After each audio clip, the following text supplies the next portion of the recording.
Oh, well, hello there. Good morning. Happy Saturday. We are here. I'm Luke McNeil. We're doing a little thing with the Blackstone Valley Art Association. It's going to be pretty cool. So stick around. I'm going to play with Lightroom a little bit. We'll edit some photos. And then I'm going to show you how all this streaming magic works. It's going to be an adventure, fun-filled time. So there's a few things I want to go over with you before we get started. You might see, um, well, actually, let's see. Let me just show you my desktop for a second. That way you'll understand. So here's my desktop. You'll see on my mouse cursor, or underneath my mouse cursor, there's a yellow highlight area. That's just to make it easier for you to see where my mouse is if it gets lost. Also, you'll notice in the bottom left hand screen over here, when I type keys, you'll see they pop up over here. So this way you'll be able to see the keyboard shortcuts that I use, as well as anything that I type. It's going to be cool. All right, so let's, without further ado, get started. So here we go. I'm going to pull up Adobe Lightroom right here. These are some photos that I have selected previously for us. We worked on some last week, and I think this morning we're going to get started with this photo right here of this lady with JFK. So I picked a few photos here, and I tried to pick ones that had some issues I thought we could fix. So first off, when I'm looking at this photo, it's too dark. So in Adobe Lightroom here, all my develop modules are on the right hand side of the screen. When I open up this first module, the basic tools module, this is where our exposure, contrast, lights and shadows and stuff are. So that's what we're going to use to brighten up this photo. First off, I'm just going to bump the exposure, turn the whole photo up, right? Let's just brighten it a little bit, and already that's a big difference. So if I just pull this up by 1.1.5 stops, right? So now I'm going to use my slash key on my keyboard, which is going to show you the before and after.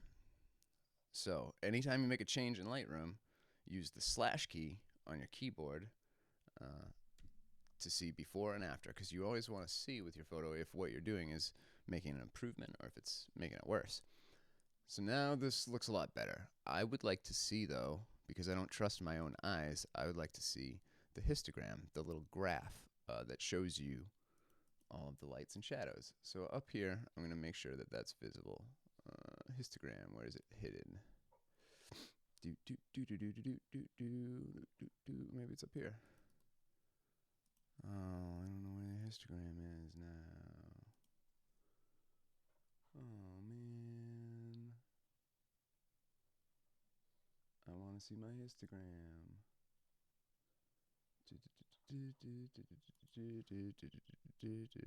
I lost it. So what happens when I lose what I'm looking for is I'll open up a browser tab here and I'll say show histogram in light GHT room CC. Where is the histogram? That's an excellent question. It's supposed to be up there on top. Click on the three dots in the develop module. So right now we're in the development IC. So here's the three dots we're supposed to click on right here. And then show histogram. There we go. So here's our histogram. We can see right off the bat that there's a lot of information in the middle range here. There's not so much going on in the blacks. And there's a little bit of clipping over here in the highlights. So if you don't know how a histogram works, what this graph is a representation of all the shadows and the highlights in your image. So it's like a graph from left to right on the darks of your image and the lights of your image. So if we make a change here to this exposure, we can see the histogram changes and it all moves over towards the dark end. So that's a good way to see what you're really doing, because over time what happens to us as humans and our perception, if we look at something or listen to something for a long time, it starts to um, become desensitized in our brain, and we don't see it right. We don't make good decisions over time, so it's important.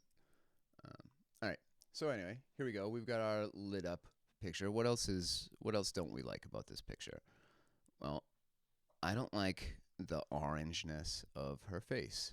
I think she looks a little Donald Trumpy, and that's not what we're going for. So I'm gonna play with this white balance right here. So the white balance allows me to change the color from the blue end of the spectrum to the orange end of the spectrum. Right? So I'm gonna pull this a little more towards the blue and see what that does.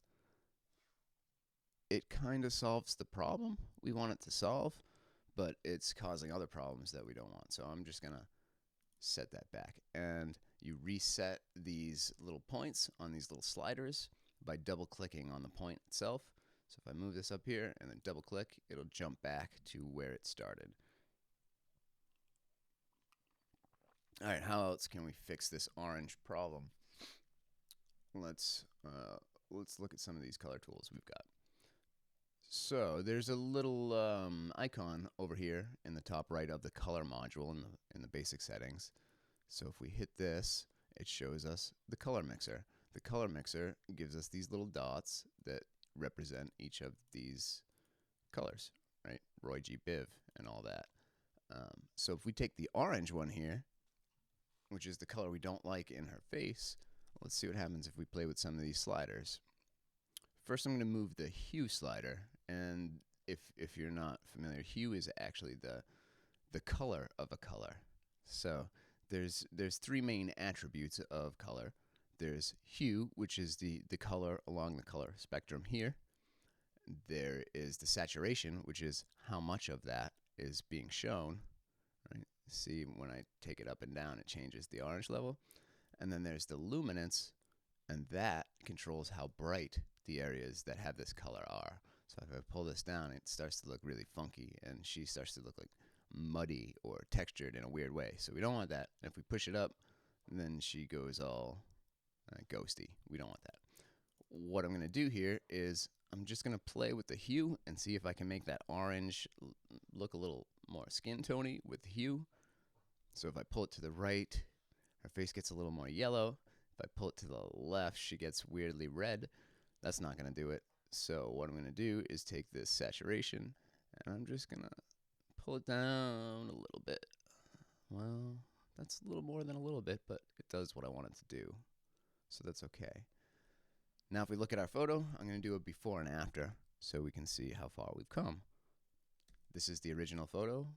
It's very dark.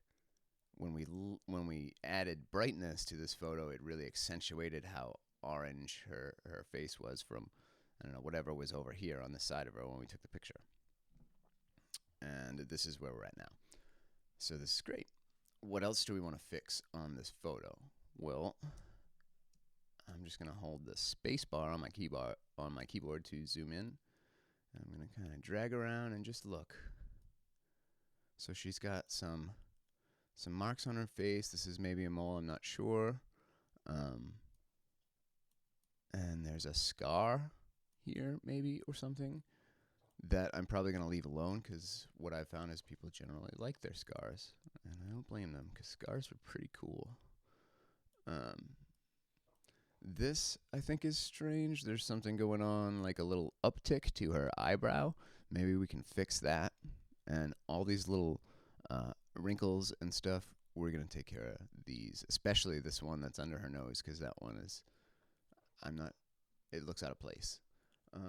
So that's what we're going to do to her. We're going to clean up some of the wrinkles, fix this little, I don't know if it's a makeup spot or what.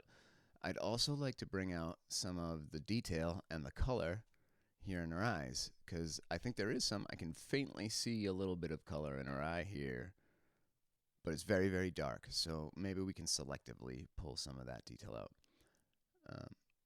Before I move on, I just want to take a look at JFK here, see how he's doing. This looks pretty fine. November 29, 1963. It's messed up, man. It's messed up. Okay, so JFK is fine. We're gonna retouch her face a little bit. So let's see what we want to start with. Gonna zoom in. Let's look at our tools over here. We have our basic tools. This has our light and color effects, detail, and some other basic controls. We have our crop tool. Then we have our healing brush. This brush is what we're going to get into next. We have a regular brush, which allows us to make selective changes on things in Lightroom in our photo. There's a linear gradient, which, well, I'll show you what a linear gradient does. If I pull it, it's like a little accordion, and it brightens things up kind of as I pull it across here in a gradient type fashion. Then there's a radial gradient, which is very much the same thing. You see I can make this right over her face, and suddenly there's light where there was no light before. That's the magic of computers.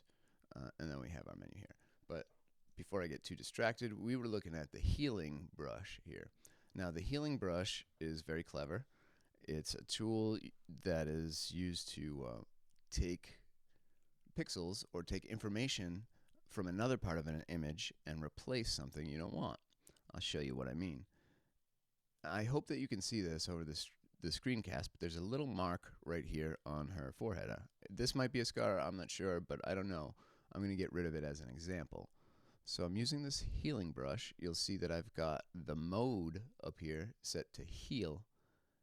And when I let go of that, see, it created another point. This point is like a collection point, or this is where it's picking the information to replace that spot with. So here's a spot we replaced. We're saying we want to take some of this texture and color information from this little spot here that's the same size and shape and blend it in with that. So what we get as a result is that mark's gone now. So there was a mark here and you can't even tell it was there. To show you how that works one more time, let's take a look at this little spot on her eyebrow. I'm gonna do the same thing. I'm just gonna kind of make a little selection of that spot I don't like, and then see what it did. It grabbed this little piece of her skin up here on her forehead. But I don't like that because I can tell this little spot of her forehead has a highlight on it. The light's hitting her right there differently than it is the rest of her skin. I think that's going to look strange. So I'm just going to grab this point that Lightroom selected for me and tell it, I don't want you to use that. I want you to use this. And I'm slightly moving this. You might not even see it move, but I'm moving it just a little bit until the texture really lines up with what I'm trying to replace. And there we go. So I'm going to do my before and after, and you'll see before we were dark. We had these two little marks here, and now after, those marks are completely gone. So that's how you start. That's how you would get rid of like a pimple or a cut on somebody's neck or something like that. Anything you don't want. There's another property here for the healing brush called clone, and what that does is it's more useful for getting rid of objects in a photo that you don't want, like a fire hydrant or electrical line or something like that. But what it does, let's change to clone, and let's just clone her eye. You can see over here in the bottom left, as I hit my bracket key, my brush in Lightroom. Ooh, I'm bouncing between apps here. I'm losing focus. You can see that as I move here, my brush gets bigger and smaller. So I'm using the bracket keys on my keyboard to do that. What were we doing? I was going to select her eyeball with the healing brush tool. All right, so I'm making my brush with the bracket keys just the right size for her eye. And then I'm going to grab that and see what happens as I move this. Instead of taking the texture and the color now, it's actually taking a duplicate. So now I've swapped her eye with her other eye. That's pretty trippy, man. Yeah, that's gnarly. If I didn't know I did that, I might not even be able to tell. But anyway, actually, you know what? Because I said that, let's do that for real. Let's really swap this eye, because if you notice, her right eye, or the eye on my right side, this eye right here, has a fair bit more color information in it. There's a little bit more light hitting her eye. So I'm gonna add this one over there. It's an experiment. We'll see what happens. See how I like it. Oop. Wrong way. I want to replace this eye with this eye.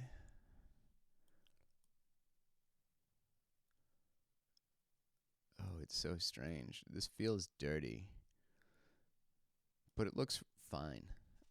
So that's cool. We're going to keep that for now, and let's do it before and after, and be mindful of her left eye, or the eye. It's actually her right eye, but the eye on her left side.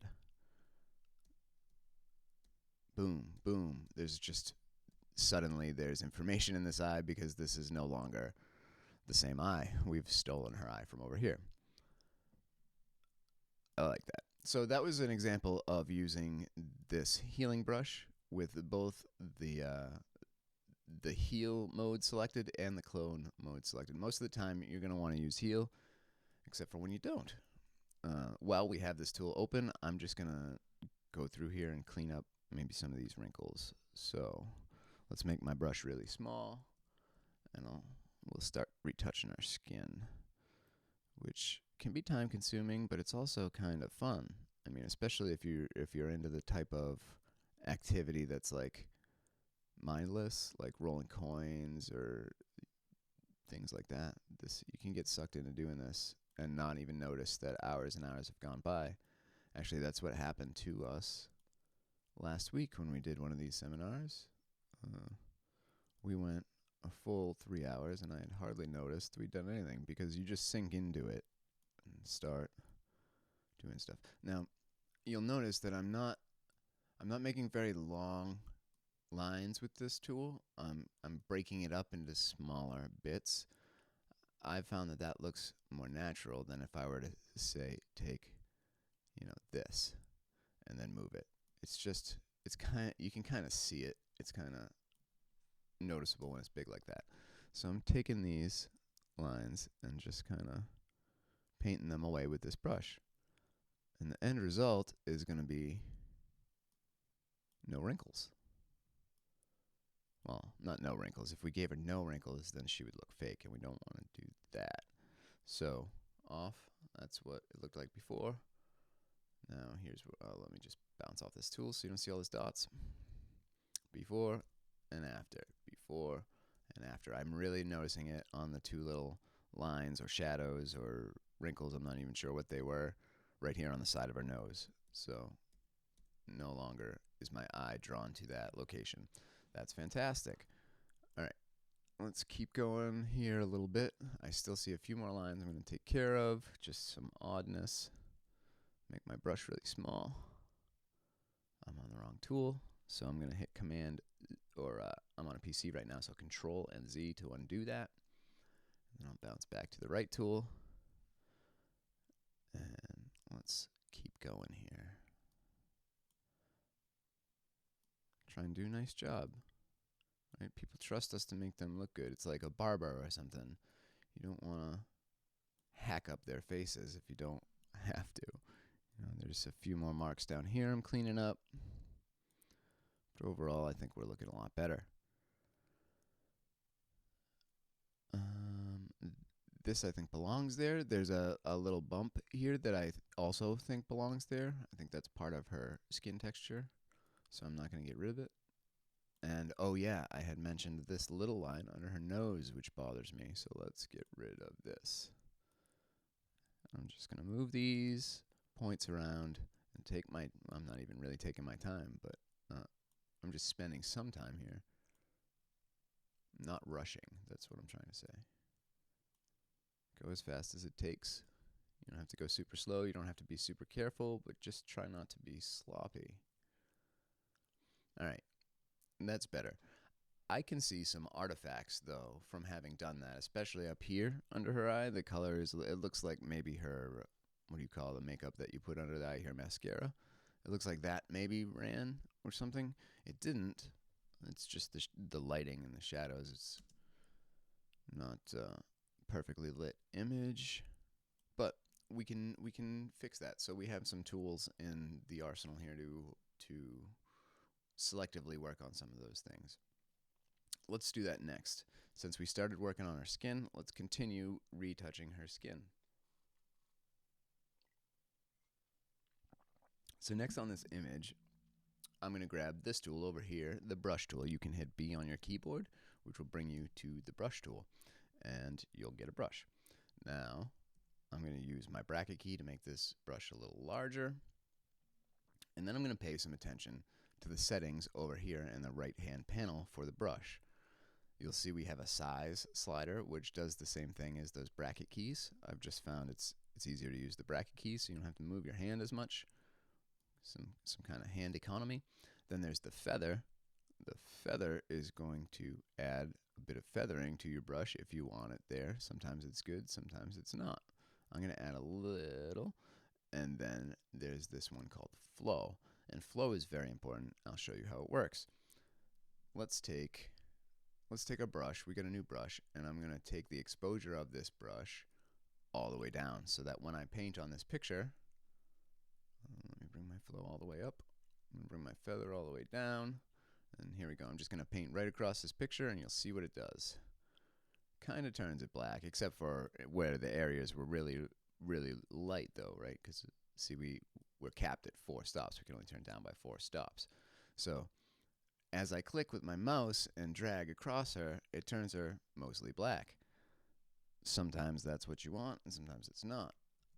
Let's adjust the flow here a little bit. And I'll turn this down to 10%. And now look what happens when I drag my mouse across. It just darkens a little bit, 10% of that opacity almost. And every time I go over this spot, it increasingly gets darker and darker and darker. So you can use this to paint, basically, and really feather in and make all of your changes look natural. This obviously does not look natural. I'm just doing this as an example. So I'm going to hit Control Z, Command if you're on a Mac, and then let's put our flow up all the way because I want to make sure that my flow is actually all the way. And I'm going to reset these settings here, like the exposure we had just cranked, the clarity we'd cranked. I'm setting all these to 0. An alternative way would be to right-click on one of these points and then click Reset All Sliders. That'll bring you back to 0 for this particular tool. 0 is where we want to be. Now, I'm going to start painting on her face. I'm painting, but nothing's really happening. And that's because, by default, Lightroom hides the overlay here so that you can see what you're doing. If you want to see this red overlay so you can see where you're painting, you can hit the O key. And the O key, as you cycle through it, will show and hide these red overlays. I didn't notice, but I can actually see there's still a little bit of red over here. So I'm going to delete that. And I'm going to delete that. The shortcut for deleting that is to hold down on PC. What is the shortcut? It's to hold down the Alt key. And you might not see it, but in the middle of my brush tool, let me put it on her eye so you can see it. Right now it's a plus. You can see the little reticle inside the center of my brush tool. If I hold down the Alt key on my keyboard, you'll see that turns into a little minus. Right? For as long as I hold the key down, that little minus is an eraser. So I'm just going to erase where that little red overlay shouldn't be anymore. That was from our example earlier. We don't want that to mess us up. So that doesn't belong in our hair. It doesn't belong on the background, just on our face. And now I'm going to just continue using the bracket keys here to adjust my brush. And I'm going to keep painting her face. Right. Now, on this computer down here that I'm using, I'm not using a pen tablet. Upstairs, when I do photo editing work, I use a Wacom tablet, which is basically just a big hunk of plastic that you write on with a pen. And that makes this much, much, much more natural. The mouse isn't really a great tool for photo editing, in my opinion. It's very limiting. So I'm painting over the entirety of her skin, really. I'm not being extra careful, but I'm trying to do a kind of good job. Kind of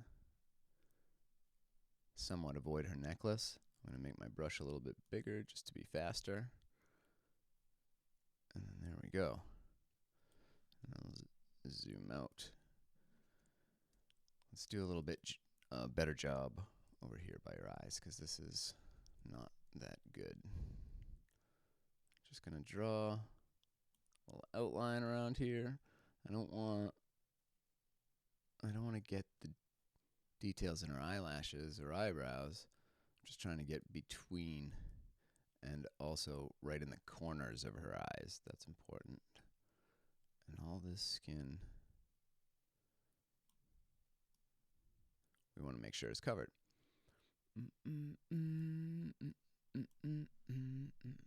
Rock and roll ain't noise pollution. I'm gonna sing songs to you while we edit photos. It's gonna be an experience like none other. Rock and roll ain't gonna. Alright. So we're doing pretty good here. I'm just skipping. I'll go over here. I don't care that much about her hair there. So here we go. We've got her skin mostly selected. Let's zoom back out. And you know what? I'm going to go ahead and select her hands too, because that it would look unnatural if we adjusted the skin on her face without the skin on her hands, I think. I think it would draw attention to the fact that the photo's been edited. And that's not what we want to do. Like magicians, we want to divert from the things that we change that are noticeable. Well, maybe not every change, but a lot of times we make changes to hide things. Either we didn't take the photo well, we didn't nail focus correctly, we didn't get our framing right, or the lighting conditions were bad, so we had suboptimal exposure in our images, whatever reason. I'm going to get her fingers. This is overkill because there's no wrinkles in her fingers that we're trying to adjust, but whatever. There we go. All right. So now what I'm going to do, while we're still on our brush tool, see she's all lit up orange. That looks ridiculous. I'm going to hit the O key a couple of times, and it's going to hide that red overlay. So now we can see what we're working with. And you'll see up at the top here, we're still on our brush tool. We've still got the brush tool selected. So that means all of these controls here are going to be clipped, or they're going to adjust just the area we painted. So let's experiment and pull the exposure up. Whoa, that looks bad. That looks unnatural. Let's pull it down. Whoa, that's not good. So I'm going to double click and reset that.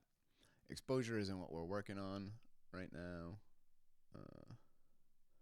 We are working on the texture and the clarity of her face. So I'm going to zoom in to her face here. And let's use some of those controls down here. There's two controls that can help us out in this situation. We have the texture control, which can either obliterate details in an image and remove their texture, or it can really accentuate them. So you can use this to see as I pull it up. It really brings out the texture in our skin a lot, and that looks overly sharp and unnatural and unflattering. So we don't want to do that. And if we pull it the other way, it starts to get rid of some of that texture, which is kind of helpful when we're trying to make somebody's skin look more jubilant. Vitalic? Is vitalic a word? Whatever it is. Now I'm going to adjust this a little bit. If you go too far with it, if I take this all the way down, the image starts to look blurry, more blurry than is natural. So I'm going to take it about halfway. I can definitely see that it's blurring out some of the details. but that's okay. It's not bothering me with the image. Now next we have this other slider which does, it's not quite the same thing. This brings out the detail in lines. So it accentuates, or the opposite of accentuates, the difference between light and dark in an image. So it can really make a line stand out, any straight edge. But anyway, I can't explain it. Let's just play with it. What happens if I pull this up? That's not good. She starts to look like Skeletor. We can't be having that. She would not be happy with that at all. So let's pull it the other way. And it kind of, all the color information seems to kind of blend together a little bit more because there's less lines to look at. So everything becomes a little bit more smooth. If you overdo this effect, the skin softening effect, everybody starts to look kind of rubbery and fake. But somewhere around there is okay. That might even be a little bit too much. But honestly, I sent this image to her after editing it the way I normally would edit a photo like this, and she asked me to go heavier with the editing. So this is what the client wants, and this is what the client gets. All right, let's see how far we've come so far, because it's easy to lose track of that. I'm going to use the slash key on my keyboard to see our original photo. Look at that, it's dark, there's marks all over, and it's kind of bumpy. And if we hit slash again, this is where we're at now. Everything's a little bit lighter, a little more wispy. Wispy is where I'm going. All right, what's next? Next on this image, I think there's probably a lot more detail in her eyes than we're seeing. So let's pop into her eyes and work on them for a little bit. Actually, I should call it her eye, since we've replaced her left eye, her right eye with her left eye. Because we are crazy. All right. So here I've grabbed a brush tool again. I want to act on a different selection, a different area of the photo. So I'm hitting this little plus tool up here to just say I want to start a brand new brushing. I don't want this to be included with the face that we did before.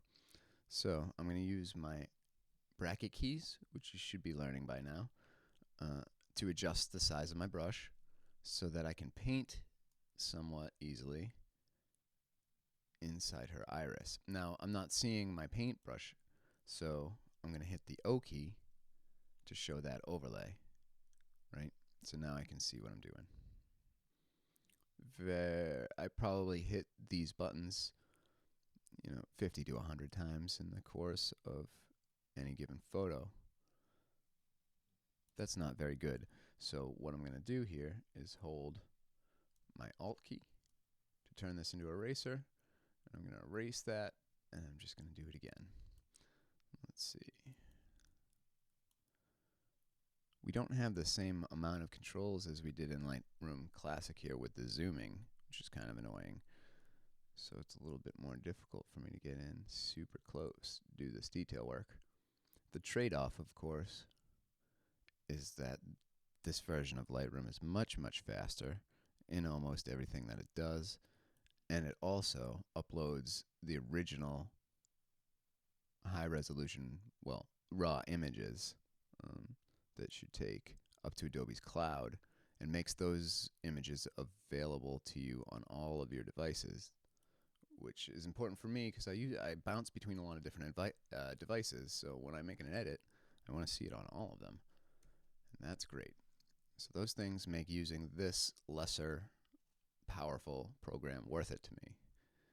All right, so what we've done there, let's just turn on our overlays so you can see, is I selected her irises here, which is the part of the eye that has the color, if I'm not mistaken.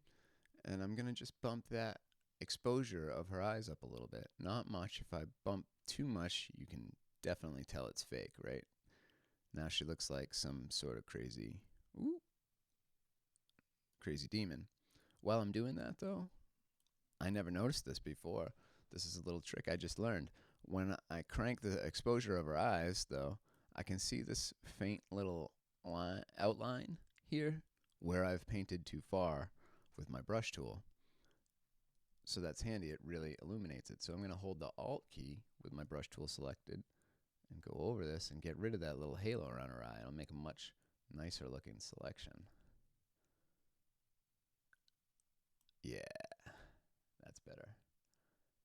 And I don't want my adjustments to her eyes to affect her skin in any way. Ooh. And I'm just using my keyboard to hold down Alt when I need to erase, and then I let it go when I want to paint. And I'm working on this and just making it a better selection. All right. Now I'm going to double click to reset that to where it was and start slowly turning this up so we get some more color in her eyes. Not a ton. That's probably too much. I'm going to half this. I'm actually going to type it in. Usually what I've found is going anywhere over a third of a stop or 0.3 here looks cheesy. So we're going to go to that. 0.3 in the exposure on the eyes, and then we'll use our slash key to see the difference. So right now in our old photo, you can't see the color of her eye. I couldn't even tell you what color her eyes are. And now they look brownish green. I can definitely tell. I think they're brown. But there's definitely some color in there now. Let's see what else we can do. I'm noticing over here on my brush, we've still got our texture and clarity turned all the way down on the eyes. We don't want that. Right? So let's reset those. That was an adjustment that we had made on the skin. For now, I'm just going to play with these. So let's bump up the highlights in her eyes. That brings out the catch light. The catch light is this little bit of light that reflected in her iris that you can see. It looks really great in photos. I'm going to bump up the highlights so that pops out a little bit more. And then let's bump up the saturation and see what that does. If I really crank it, her eyes turn kind of this golden color, which is cool, but it doesn't look real, and we're going for real. So I'm just going to bump it a little bit. I'm going to be judicious with my use of the saturation and color here. And then I'm also going to bump this sharpness control, and the sharpness brings out all the little fine details in her iris, like all the little lines that you can't see unless you really zoom in close. But it still makes a big difference and makes her whole eye look kind of glossier and more, maybe not glossier, but it makes it pop out more. It makes it stand out from the background more. Here's where we were. Here's where we are. So already we've made a lot of great improvements to this image. While we've been editing here, there's one spot on her skin that's been bothering me. I don't know if it's her skin itself or makeup, but here, oh, I know what it is. This is actually the spot of her eyebrow that we had replaced. I can tell. I can see it. It's sticking out to me. I also see something over here that I don't like. So, 1 second here. Let's clean that up. Let's clean these spots up. Look, I must have accidentally clicked my mouse here. See this red spot here on our eye? We definitely don't want that there. Looks weird. So that's cleaned up now. And then let's go back to our healing brush. And I'm going to hit the O key again to show the overlays. So what happens here is the first time you hit the O key, it will turn this into like an auto mode where it shows me all the points if I hover over the picture, and if I take my mouse away from the picture, it hides them all. If I hit O again, it hides them, and if I hit it one more time, it always shows them. It makes a liar out of me. I guess there's only two options here: show tool overlay and hide overlay. So I'm a liar. So in Adobe Classic, there's three. There's one that will show you like this. There's one that keeps them on the screen all the time, and there's one that hides them, regardless. Dun, dun, dun, dun, dun, dun, dun, dun. So here's I lost my train of thought. Here's our healing brush. This is the spot that's bothering me with the color information. So we're taking a piece of our forehead, and oh, we've cloned it. See, that's probably the issue. So now instead of mixing this pixel information with this information to try and naturally cover up this spot, we've just taken a clone of this spot and covered it up there, and it's really standing out. It looks like she accidentally like brushed makeup right there. Looks bad. So let's just change this from clone to heal.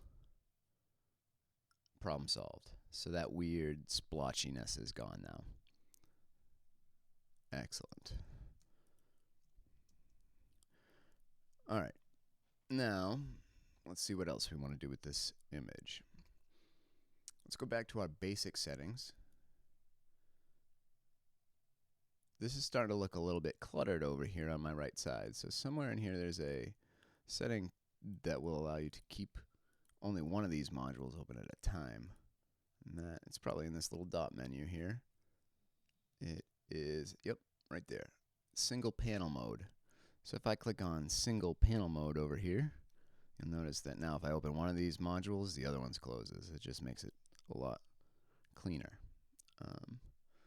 So let's play with some of our more basic controls that we've skipped so far.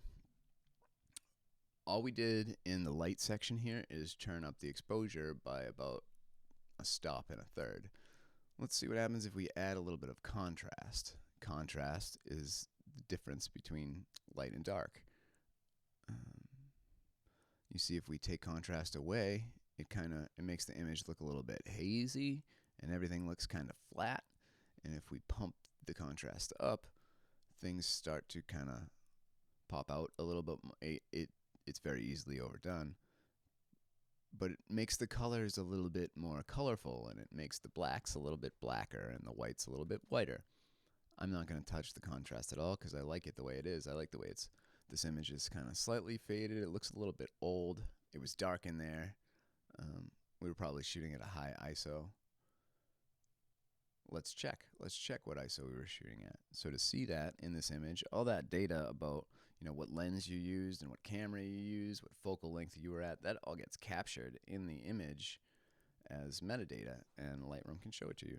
If I hit the I key for information on my keyboard, it'll show me the info panel, which shows what camera I used, it shows me what lens I used, and it shows me the resolution of the image, and then all my settings. So we can see here I was at ISO 1600 at 65 millimeters, f4, 1/100th of a sec. So we'll say ISO 1600 is kind of high. It was dark, it was indoors, not very well lit at all. So this image has some noise in it to begin with. It looks a little grainy, it looks a little old, but it really works with this photo because so does this. Right, this is supposed to look old. This was a pinup shoot. It was like a 50s type thing. So that's cool. It looks correct. Let's see, how am I doing for time?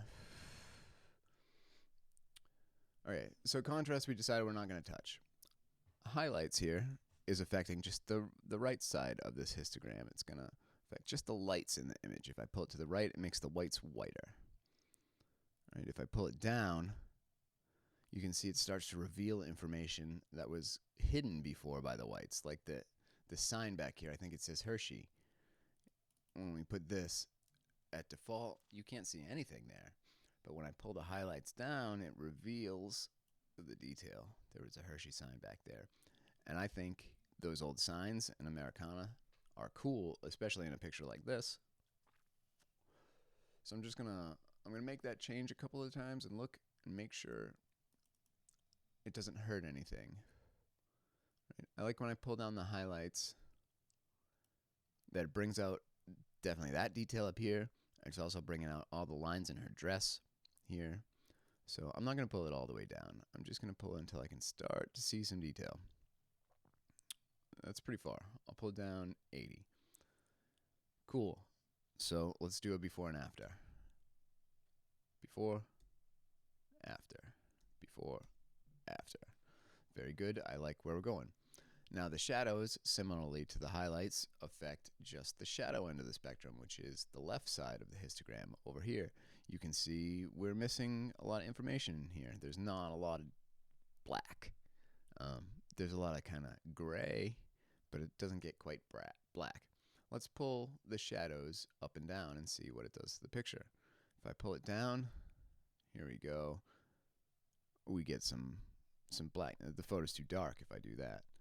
I don't like it. But if we pull it up and we start to expose more details, in her eyes, in her hair, and in JFK here, who I will admit he's a handsome fella. It's a shame what happened to that guy. All right. This I like. So in the light section here, we've bumped our exposure by 1 1/3 stop, which is pretty far. We didn't touch the contrast because we like where it's at. I dropped the highlights in this image down quite a bit because I was trying to recover the information in this sign. The information in the sign we lost, of course, when I bumped this exposure up. So what happened was this was exposed correctly. You could see a little bit of detail in that. Then when we came to edit this photo, we bumped the exposure of the whole thing up by 1 1/3, and that blew out all the detail here. Then we recovered that detail by pulling the highlights back down. Next, we bumped the shadows up to reveal more detail in the shadow areas. Speaking of the shadow areas, I'm looking at her eye right now, and there's a shadow down here that's bothering me. This darkness, let's clean that up. So I'm going to select my healing brush, and I'm going to make it relatively small, and I'm going to start painting this dark area because it stands out, and I don't want any area to stand out except the ones that I want to stand out. Under the eye is not an area that I ever want to stand out. Right? That's never where the cool stuff is. The eye itself is where you want to stand out. So let's see how that looks. Much better. And then we'll do a before and after. Let me switch back to my basic tool here so all those dots don't pop up on you. We'll do before and after. We've come a long way so far, and there's still a whole lot of stuff in here we haven't touched. So I kind of like this photo where it's at, I'm not going to lie. Maybe if I were editing this for myself, I might stop here. But because we're doing a demonstration, let's continue and see what we can do.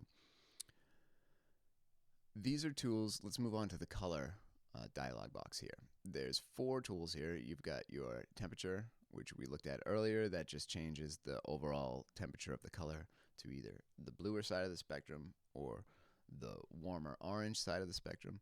We've got tint, which does kind of the same thing, but between the greens and the magentas. I almost never touch the tint unless I'm trying to do something really funky. We have vibrance here, which sort of intelligently, selectively adds saturation to some colors. That's the best way I can describe it in words. But if we pull this to the right, you'll see what happens. It really pulls out the yellows, and it doesn't really touch the blues or the reds as much. So it's finding a color that it thinks is lacking. I'm not really sure what the algorithm is that chooses which colors to push here. But sometimes it's exactly what you want, right? It's very, very helpful. And I like what it's doing. I like the yellow in our hair coming back. It's not that ugly orange color that we had before that we had to fix. It looks like the right color over here. So before and after. Before and after. I like it. Now, vibrance selectively changed the saturation of some colors. It really made her hair more yellow and blonde looking. Saturation is similar, but it adjusts all of the colors together at the same time.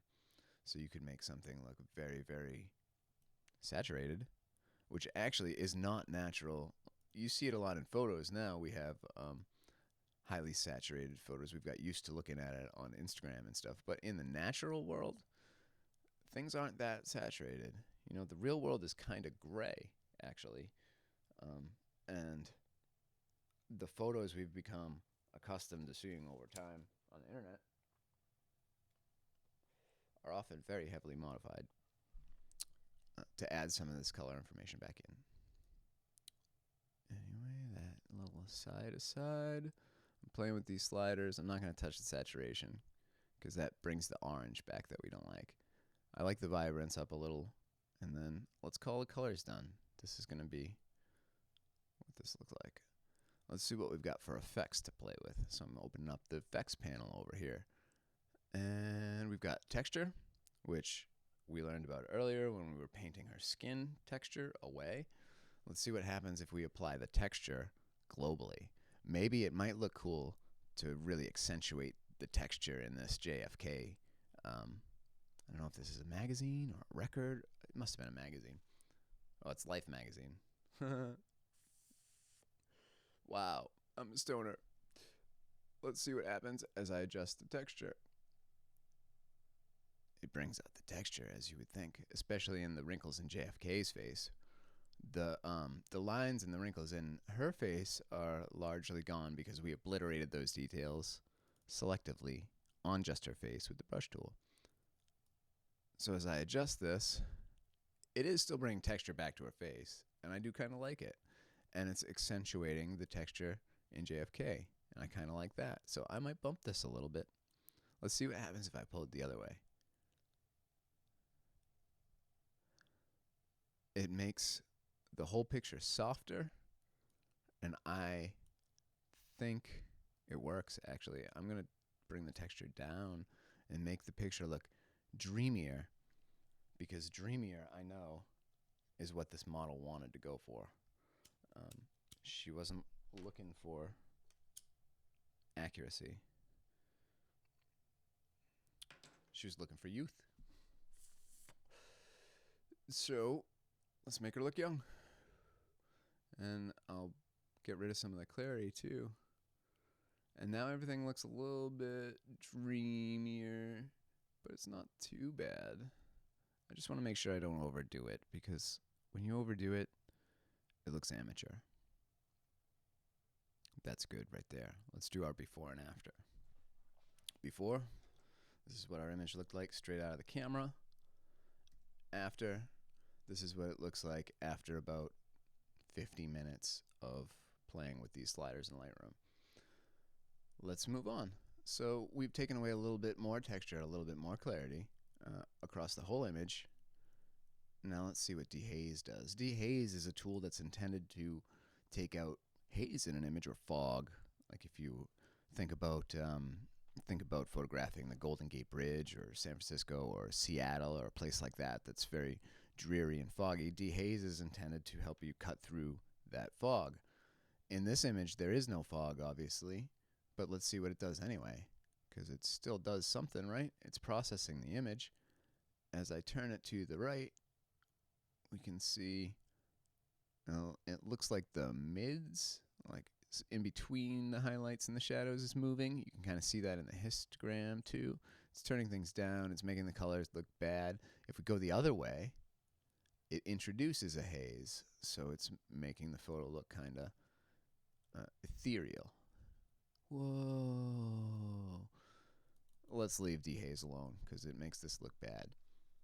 Vignette is when it's the effect that you get. It's actually a distortion from some lenses where you see the corners of the image get darker than the rest of the image, and it makes like a circular pattern.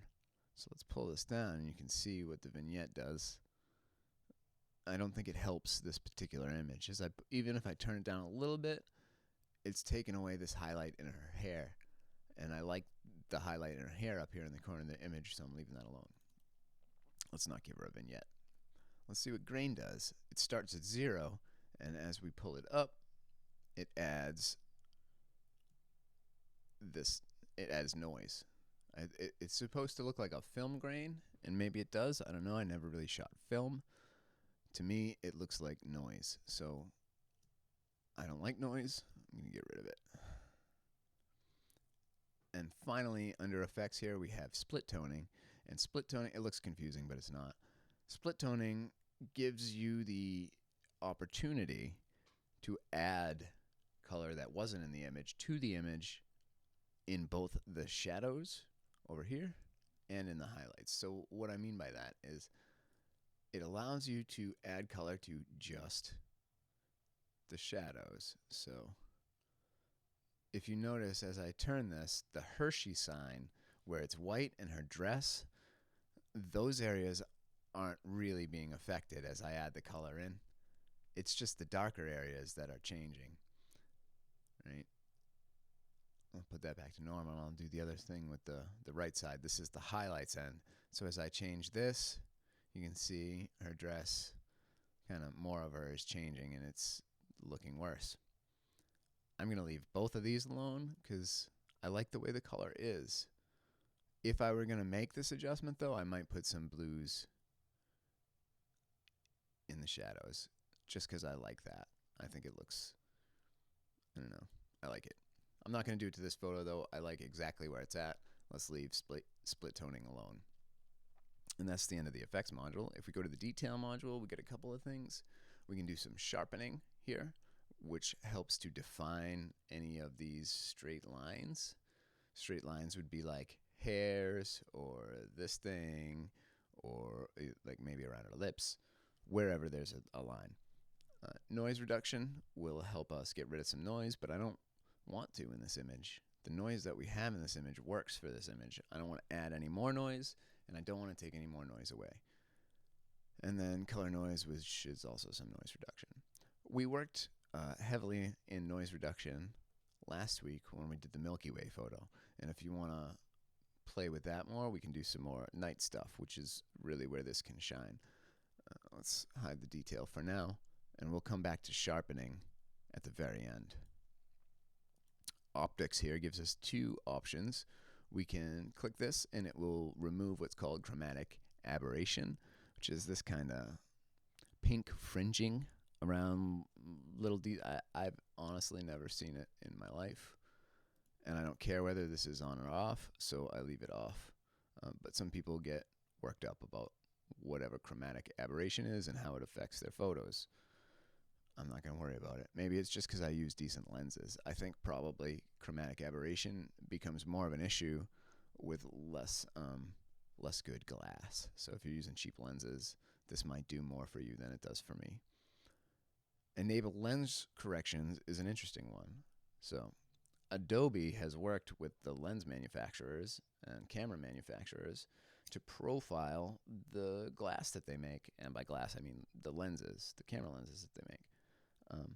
And every lens, because of physics in general, has its flaws. It either has that vignetting distortion or a barrel distortion or chromatic aberration. There's always something.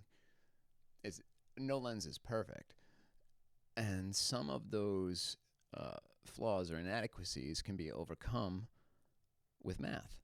And that's what Adobe does here with the enable lens corrections. So if you check this, it will load a profile that Adobe's worked out with your lens manufacturer, maybe, and it'll try to fix all the things that they think is wrong that they can fix in software. So if I check this right now, you'll see it pulls the image in. It straightens the corners here. So what that's telling me is that the lens that I used at this focal length has a barrel distortion. And when I enable these lens corrections, that takes care of that lens correction. So I'm just going to pop it on and off a couple times. Off, this is the original, and then I'll hit on. It takes a second, and then it kind of flattens out a little bit.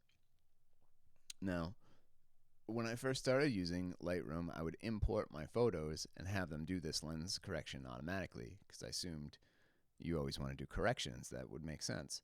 But then what I've learned over time is that a lot of times I like the distortions that my lenses introduce. They all have a character, and sometimes when you do this, it changes the framing slightly. It changes the photo, and a lot of times it doesn't work. So like in this photo, I'm going to leave that off. And then geometry here is a funky tool. This helps you to align lines. Like this isn't perfectly straight, this Life magazine here.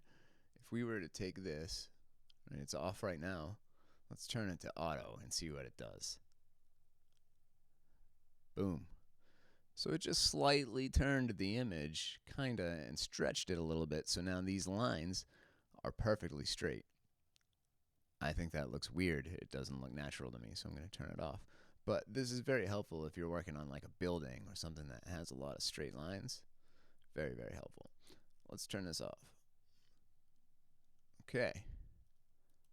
That's that.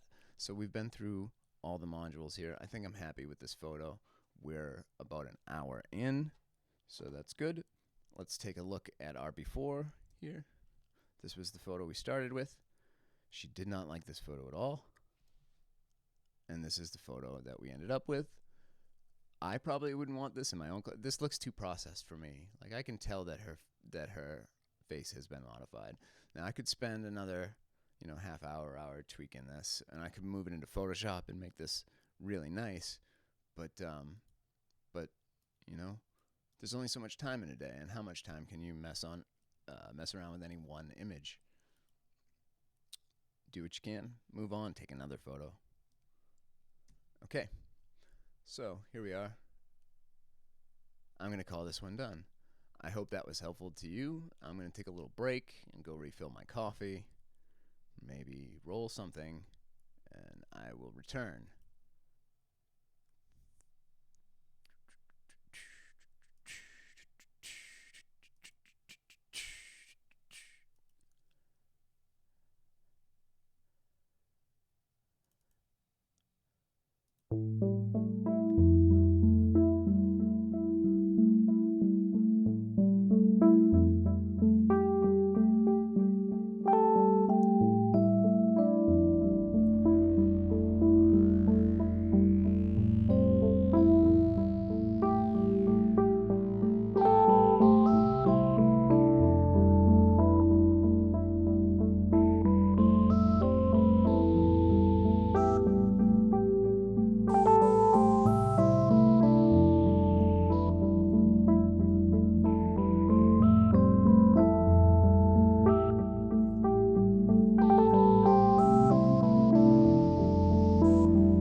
and gentlemen, we're back in this portion of the Saturday morning festivities.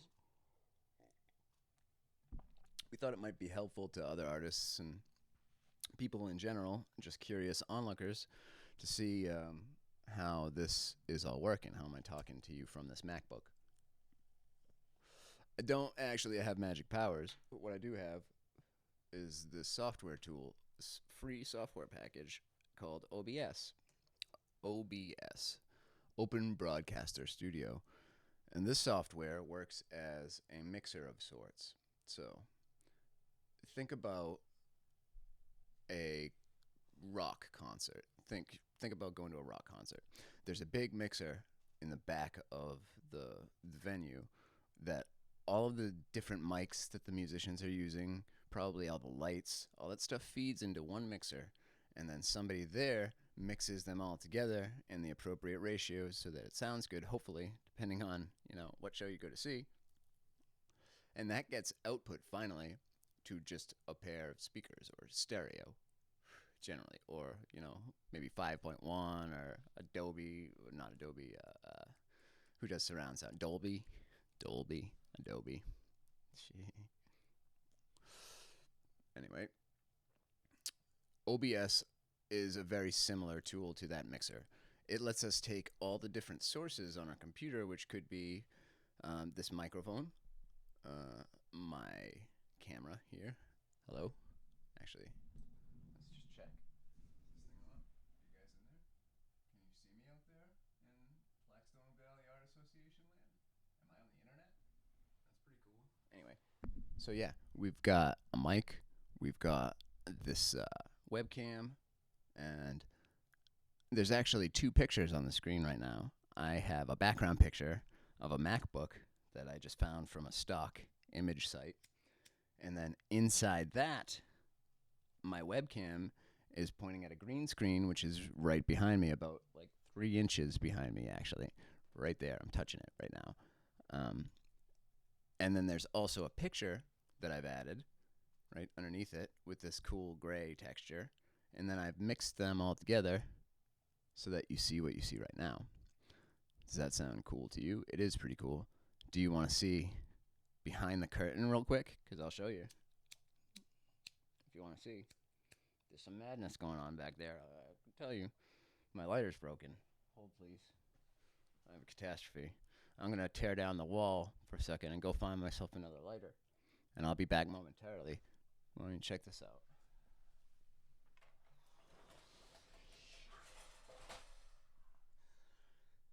Ta-da! Step behind the curtain with me as we see what's really going on in this room. I look for a lighter. I might even have a microphone up here that you can't see in the frame so that I could sing a song for you later. I don't know. Anything could happen.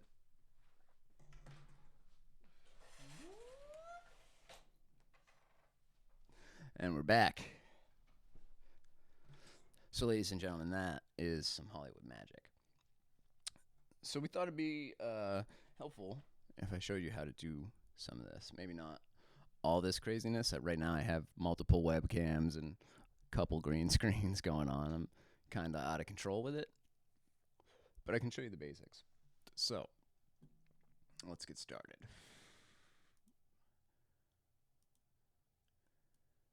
This is my computer, right? You see my desktop. This window right here is called OBS Studio. That stands for Open Broadcaster Software, I think. Open Broadcaster Software? Sounds right. Let's take a look at what I've got going on here. Actually, you know what? I think maybe what I've got going on in here is too much to start with. So I made down here a set of sources and stuff that's more like what you would see if you were just starting. So let's switch to that.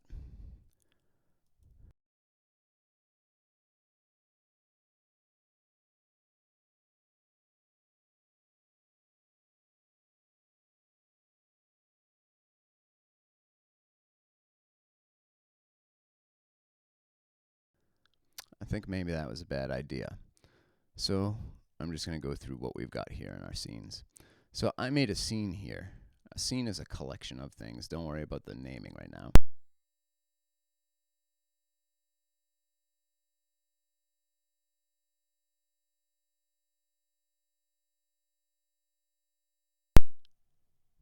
I made a scene called ads. This has a slideshow of my ads. I made a scene called laptop. This has my laptop in it, right? With me. Then desktop. This shows you my desktop. So this is how I'm switching between all these things that you can see. And then I have Studio A, which I'm not ready to show you right now. That's a special treat for the end of the show.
Here we go. Okay, so that was a complicated way to get here, but basically I had to add my display and mic so you can hear me explain this window to you. When you first install OBS, you'll be brought to a window that is pretty blank. There's not much configured here, and you'll have one scene set up. It'll be named scene. Inside that scene, you will set up a bunch of things called sources, and sources are all those things that we talked about earlier. It could be your webcam or a image or a microphone or whatever it is. All the things that you want to share to the world in your live stream will be considered sources, and you'll set them all up individually.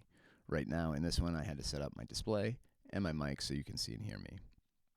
Next to that there's an audio mixer here that allows you to adjust the volume and see how loud you're being so you don't blow the eardrums of your listeners away, and also to ensure that you're actually picking up the things you think you're picking up. And then there's some information about the transitions between these. So you saw me fading in between the ads and then me and one view and then my desktop. This is how I was doing it. I was using these fades. I could set the duration of the fades and everything here. And then you have some controls here, which I'm not going to touch because I don't want to affect our currently streaming stream. All right. So that's an overview of the window. What you see here is just what I'm streaming. So you see this kind of trippy thing because I'm showing a window inside a window inside a window. It's all cool. Now, let's add some devices because you're going to have to do that to get started. Let's say I have that other mic in the back of this room set up that I had talked about. Let's add that. Pretend I don't have this desk mic configured right now, just because you won't. I want to add a new source. I want to add that mic in the back. So I'm going to hit this little plus button right here to add a source. In the source menu, there's all these different things could be sources that you stream in your live stream. The most important to us are probably the webcam, which is a video capture device, the display, which is a display capture device, and the audio input capture, which is your mic. Those are probably the three things you're going to need at least for your screencast. So since we're adding a microphone right now, I'm going to add an audio input capture. Now, these I've already created, so it would allow me to select them, but you won't have any created, so let's make a new one. We'll call it my mic.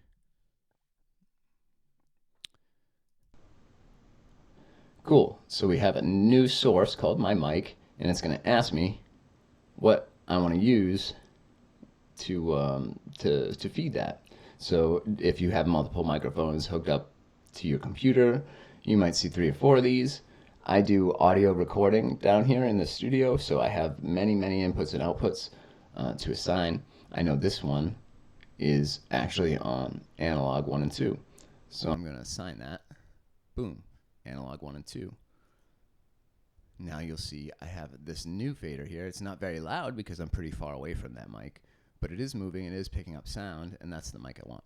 So that's what you would do to add your sound here.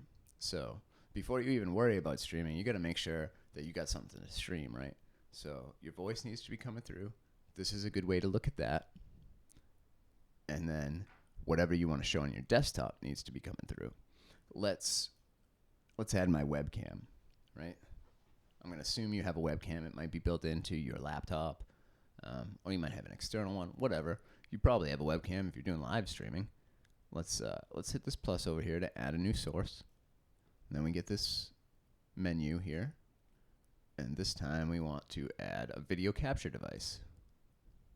Great. Let's call this one my webcam. Fantastic. You can see in here I have 3 webcams actually right now going. It's not showing me the video, probably because I'm currently streaming. But let's pop back in there, get that video. It's one of these.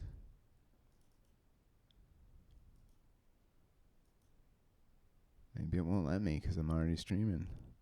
That'd be weird, huh? No, because I can do it over in these ones. Let's see. I'm just going to pop over here and then pop right back to our scene, just in case something... Alright. If I double click on here, here's my webcam. It's not showing me anything. It must be because this is already active and in use. So, this is how you would create one. Because I've already created a device that's using this webcam, I'm going to delete this, remove my webcam, and then I'm going to go to add a video capture device, and I'm just going to select the one that I've already created, okay? You won't have already done this. You'll create a new one and give it a name, but since I already did, I can't create the same device twice. I'm just going to add the one I already made. And there I am. Boom. Rock you like a hurricane. And now I'm going to, mess with myself here. Whoa, that's not what I meant at all. I'm going to resize myself here. And then I'm going to pull myself down here into the right-hand corner of the screen. Right? So that's how you do it. Now we've got a microphone set up. We've got a display capture. You didn't actually see me set up the display, so I'll go through the steps. I had to set up the display so I could actually show you the display. So we'll hit New here, and then I'm going to go up here to Display Capture. I'll name it My Display. Boom. And it gives me a properties window for my display, which shows me all the displays that I have set up right now. Right? I'm not going to add this again because I already have, but this is what it would look like to you, and you would just select your display. If you have multiple monitors, they'll all be in this list, and you can pick which one you want to share. So that's all very cool. Let's get rid of my display here because that was junk. Boom. Let's get rid of my mic here because that's also redundant. Boom. Right. And that's an overview of setting up your sources. So with your sources set up like this, you could do one of two things.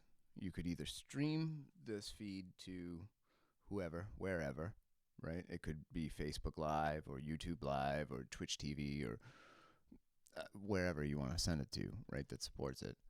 Or you could just record it. You could just record it to a file on your computer and then, maybe edit it in Final Cut or Premiere later if you wanted to add a PowerPoint presentation in the middle or something like that.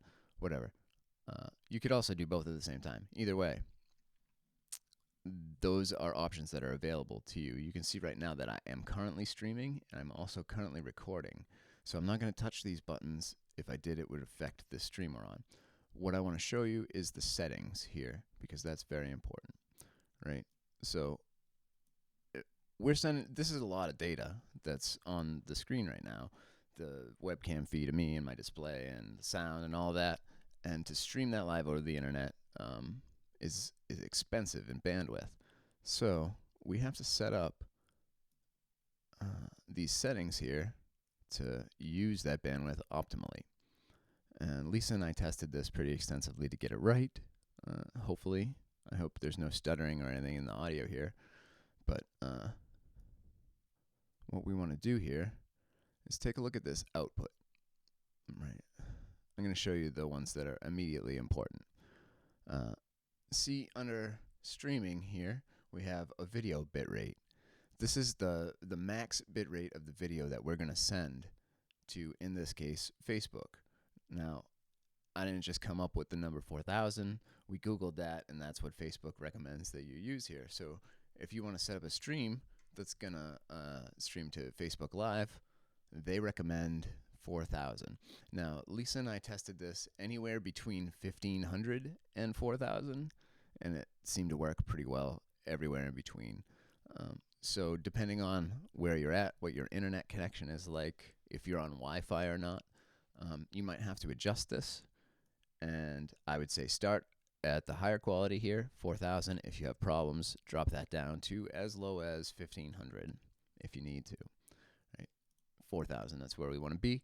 And then down here, underneath that, is the recording information. This is where the recording of the video is going to go after I'm done live streaming it here on my desktop. So I'll still have that file locally, actually in a higher quality, that I can then edit later and throw my logo all over or whatever it is I want to do with.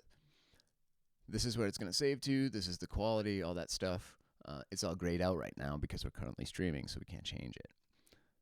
We're also going to need to adjust our audio settings.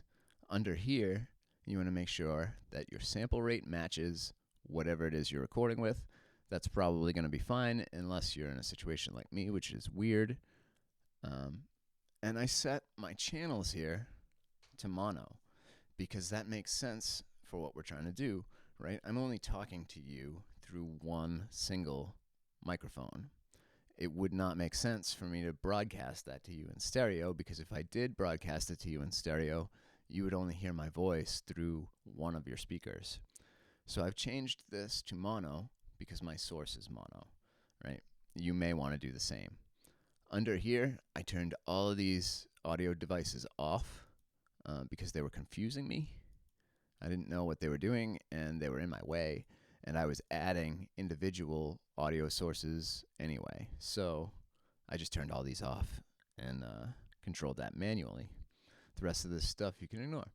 And then under video, this is another important section. So really, up front is output audio and video you're concerned with. The base canvas resolution here that Facebook recommends is 1280 by 720, right? Well, that's actually the output scaled resolution. So I set them both to 1280 by 720, and doing that really cuts down the quality of the feed, but it allows it to stream more uninhibited, like without pops and glitches and things like that. So this is what you want to set, right?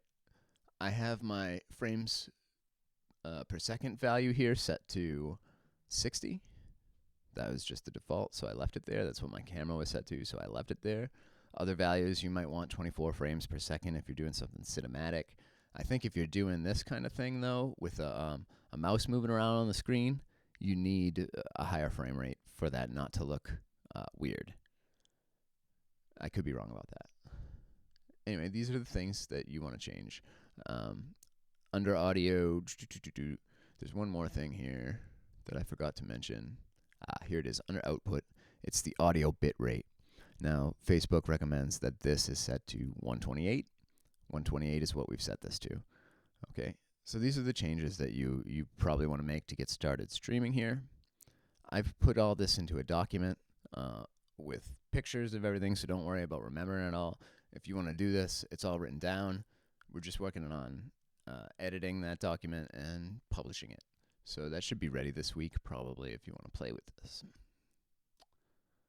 So that's our general settings here, right? So that's setting our resolution and our bit rate and such. I'm going to apply those changes here and hit OK, right? That's our basic settings. Now, fantastic. What are we going to do with that? This and what we're doing is for Facebook Live. That's how we're publishing. So I'm going to show you how to set this up with Facebook Live. First, let's open a normal web browser like you normally would and go to Facebook. like you normally would. Here we are. Now, I'm going to go here like I'm going to create a new post and just type something. But down where you have the ability to add your photos and GIFs and stuff, there's this little more menu. If you click on that, you get some more options, and one of those options is live video. If you click on live video, it brings you to what I think Facebook calls Facebook Live Publisher, or Live Producer. This is the whole management interface for your live stream. You'll see right now it says camera issue, which makes sense because my cameras are in use by another application right now. So that's okay. But I'm just showing you the overview here. So there's a few things that I want to point out to you. First, before you do anything, before you send your stream out into the world, it's a good idea to test what you're sending out, right? You don't want to start a meeting and then find out you have no audio 15 minutes in. You want to know that well before. So prepare, get yourself ready. And I recommend when you start doing this, when you first come to Live Producer for the first time, change this here where it says public. I would change that to only me at first, right? When you do that and you set this stream, you're the only one that can see it, right? So you could send out a live stream and then use your phone or another device and just look at what you're streaming and verify that it's what you want to be streaming. And you can and should do that before you start streaming it to the public. I highly recommend when you start playing like this, change it to only me. But then, as another aside, be careful because this seems to be a sticky setting. So if you change this to only me and then 4 hours from now write a Facebook post, by default it will still be set to only me. So you have to remember after you're done to set it back to whomever, or not whomever, but whichever of these groups you want. You could send it to just yourself, specific friends. This is what I use to do testing with Lisa specifically. So only Lisa could see this stream. That's very helpful. That would be helpful if you were doing something like a membership site, where people paid a subscription. You could verify that people were members or something like that and only send the stream to them. It's like a multicast as opposed to a broadcast. You could send it to everybody except certain people if we're sharing trade secrets or something like that. I don't know. All your friends or the public, right? So you have some control here. Again, I'm going to recommend setting that to only me just to test your initial stream. Cool. I assume you're with me so far. Great. Now up here, let's look at this main window. In the Stream Setup tab, we have a Get Started window. And by default, it's going to try to use just your camera. Whatever is in your phone or on your laptop, it's going to try to use whatever camera you have attached. That's not what you want for this because all of our cameras are attached to OBS, the Open Broadcaster software.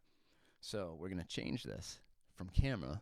Let's drop this down to this. Use stream keys. Okay? When we use stream keys, it's going to generate for us a really long, unique key for our stream. And it pops that right over here. Stream key.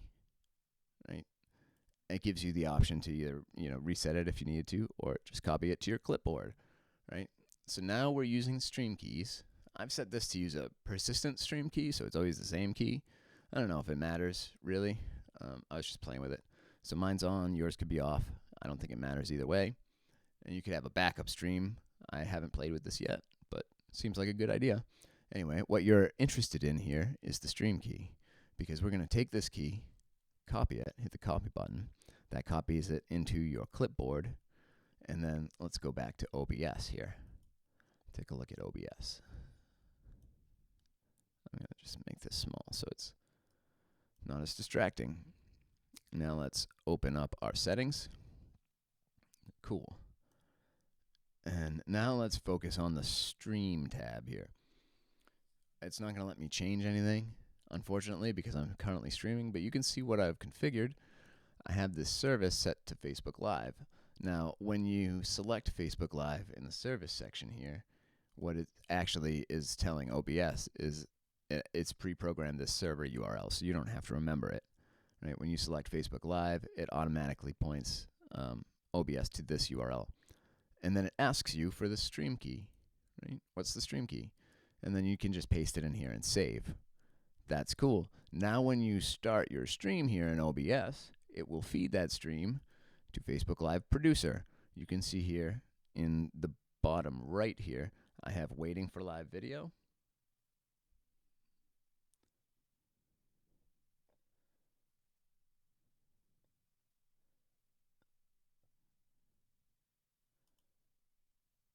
I just got distracted and I was like, oh shit, I should probably have Facebook Live Producer up managing this video. I don't know if I'm currently streaming right now. I hope I am. That would be embarrassing if I wasn't, but I'll check in a little bit. All right, so where were we? We were in OBS, right? So once you've got your key set up and configured and you hit start streaming, you will see your feed down here in live video. I don't right now for whatever reason. I already had this set up in another window. Now make sure your post is set to only you, right? And then you'll have this option to go live. If you hit the go live button here, then it will do exactly that, and your post will be shared to your Facebook wall or to a group wall or whatever it is that you've set here in post to. So you could send it to a page or your group or just your timeline. Probably just your timeline is where most people are going to do it. Now, because I expect to see some video here, and I don't want to go too far if that's been broken, I'm going to pop back to the ads for a second and check the chat window, and then we'll come back and I'll show you how to do some of this green screen magic. All right? Let's do it. And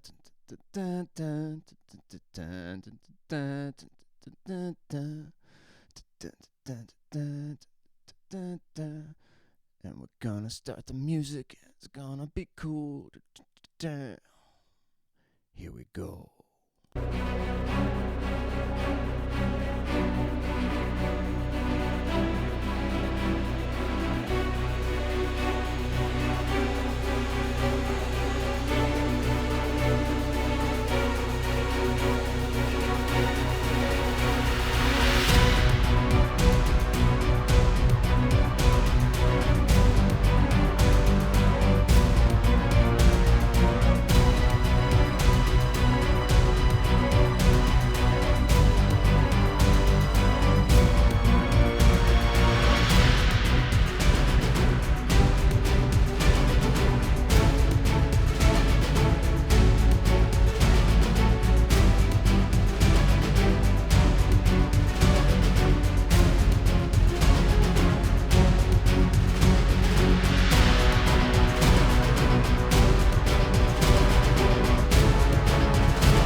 All right.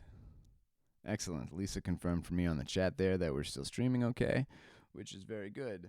I got concerned because I closed the window there in my browser that had Facebook Live Producer and opened up a second one. So this is not actually a producer for the stream we're on right now. I'm not sure how that works at all, but whatever. As long as it's working, we're all good. It's all groovy, baby. So hopefully that gives you a quick overview of how to set the settings and your sources for streaming on Facebook Live, right? Now, if you can do that, that's pretty cool. Let's play with these green screens a bit, shall we? So let's take a look at what I've got going on in this window right now. So you can see I've set this scene up. A scene is a collection of sources, right? So you can see which ones I'm using. The scene I've called laptop. It's my desk camera. It's this gray picture. That's just an image. There's a picture of this MacBook that I edited in Photoshop to have black borders here so that it looks like it looks right, you know.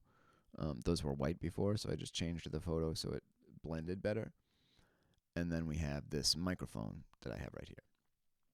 So these are all assigned to the laptop scene. If I change off the laptop scene, to ads, let's say, and then you can see what my sources are. I just have the background music and the ad slideshow. So here we go.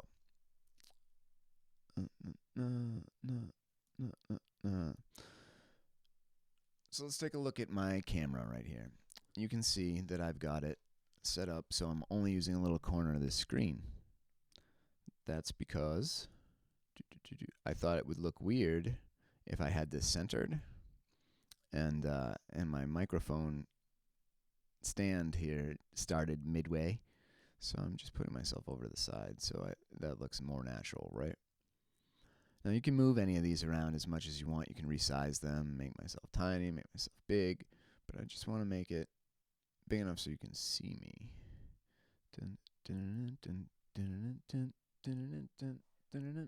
Okay, cool.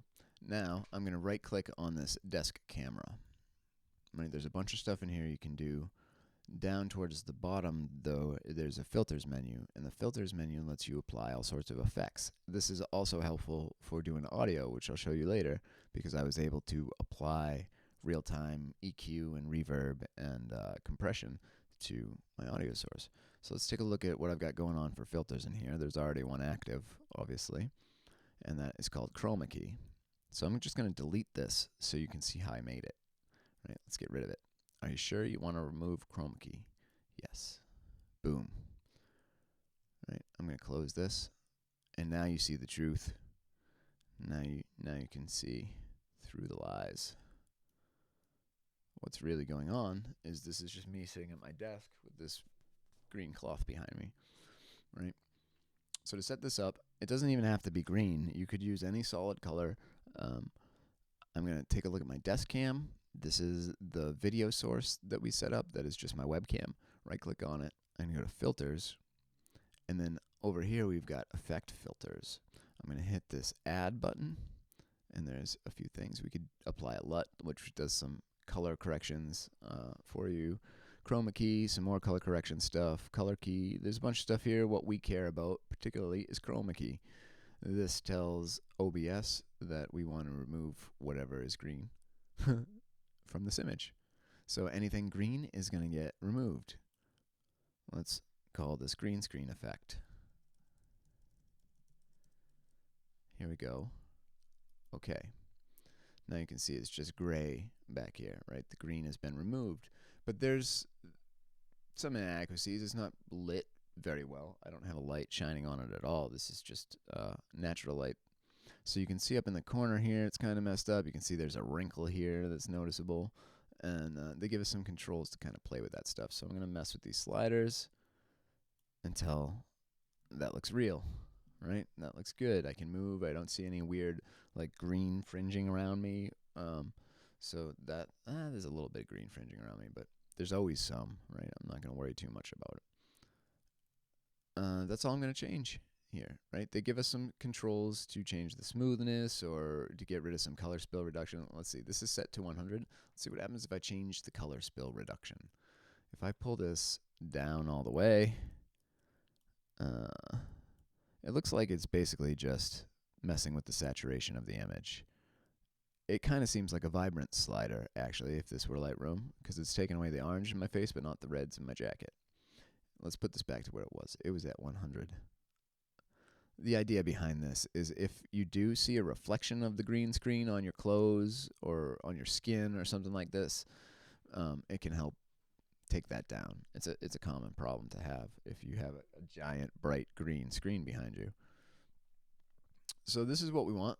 It's just masking, what this is called, it's masking me out of the background. And now because I have this image right underneath it, I just kind of fall to this layer here, right? If we turn this off with this little eyeball, then bam, I'm just in the laptop talking to you, which might be even cooler. You know, actually, I think that is kind of cooler.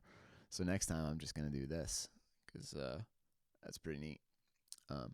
Anyway, this is how you use the green screen. So now that we've come this far, I want to show you another little trick that I've hidden up my sleeve. Let's get rid of this, shall we?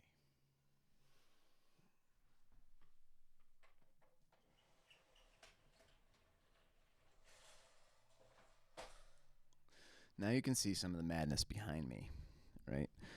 You can see that, well, it doesn't look very green because we've got the chroma key probably going on. Actually, let me turn off that effect that we just made so you can see it as it really is. Let's go to my desk cam. Right click on it, go to filters, and then let's get rid of this green screen effect. Let's just hit the minus. Right, now I screen again. That's more real. This is what my room actually looks like. What you've been looking at is this little pull-out green screen that I have like 2 inches behind me. But behind that, behind the other curtain here, we have another webcam. It's actually the same little desktop webcam. I just have it on a light stand right in the center. That's what that little pole is right there. It's a whole other camera angle. And then we have a continuous LED light that's inside that umbrella. That's a nice soft light that's going to shine on my face when I stand in that area. Right? We have a big green screen. Obviously, it's just a cloth that's on a background stand that is very big, and so it can get my whole body up to it. And then I have a microphone that's up there, out of the frame. Right, you're not going to see that microphone in the video, but it's going to pick up both me and the acoustic guitar because it's up, slanted down, kind of between me and where the guitar will be. So that should be a very even sound. Also, they're not turned on right now because I'm not standing over there. I have 2 little LED lights on either side of this green screen, and they point at the green screen itself. And that helps to illuminate this green screen evenly so that when we apply our effects to it, they look more natural. So you don't get that weird ghosting effect or anything. Really, if you want to do this well, and I'm not even claiming to do this well, this is cheesy what I'm doing right now, then it's all about lighting, right? If everything's lit correctly, things will look natural. If the cameras are struggling to catch light, just like any other camera related thing, it's gonna look bad. Let's see what else we got going on over there. So I'm gonna show you my scene, right, in OBS for what we have going on back there before I show you what it actually does, right? So let's bust open our scene. I'm calling that Studio A.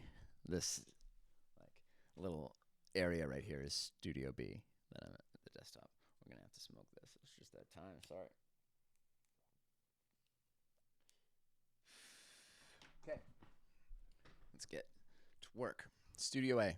I'm going to go away. You're not going to see me for a while, but you know what I'm doing.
Let's take a look.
Right.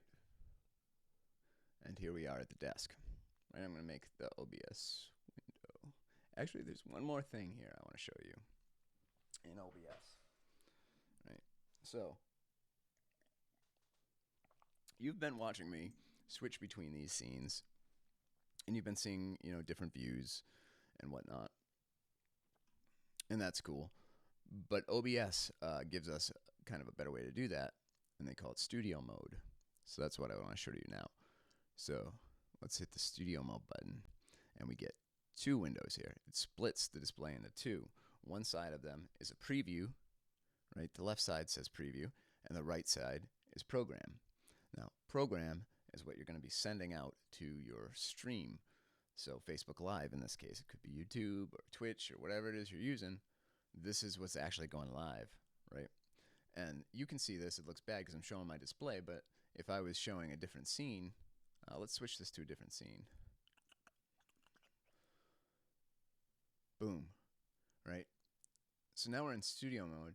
See, only the left-hand side of the screen changed. It's showing me a preview of what I could be streaming if I wanted to. Like, if I had a bunch of these, I might not have them all named well. I might have to cycle through this to see what I want to do next.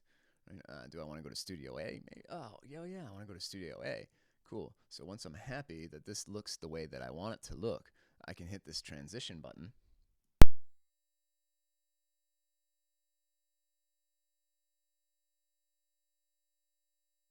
Boom. And now we're in the laptop. So I'm just picking over here which one I want to go to. I'm verifying that's the one that I want. Right? And then I'm hitting transition. Now, if you are working with another person or with a team, you might have a producer or somebody that's controlling all those scenes, right? You could have a very complex sequence of scenes and camera angles and as complex as you want it to get. So that's what studio mode is. That is what I use mostly. Just now that I'm sharing with you, I'm turning it off because I think it clutters up the display less, right? This is easier for you to understand, I think.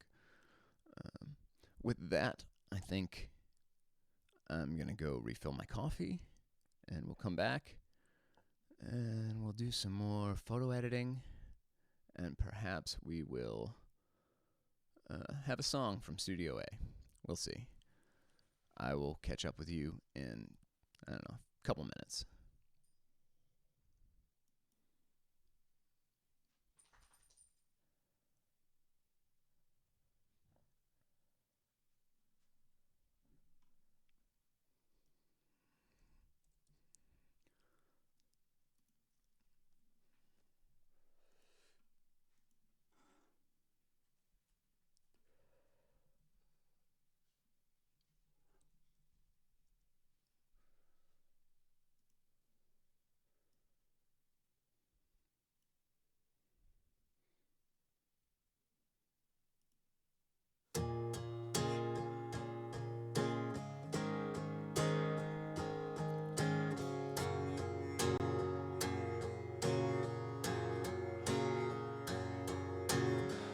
Heading for the sun like a bullet shot out of a gun. Bellows of clouds can be outrun.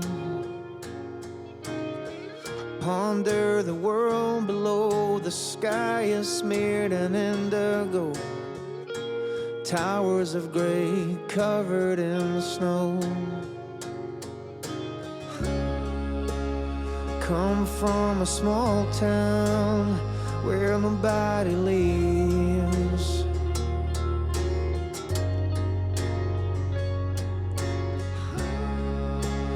Teach you how to pray, but never how to dream. Around here, nothing as it seems.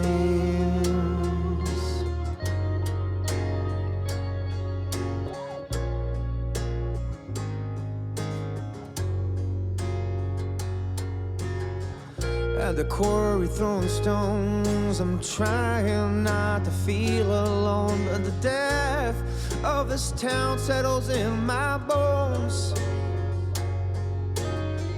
I can't pretend anymore. This feeling of mine can't be ignored.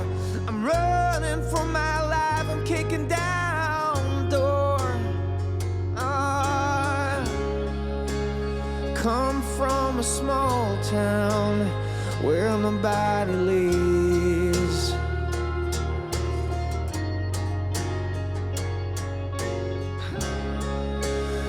Teach you how to pray, but never how to dream. Around here, nothing is as it seems.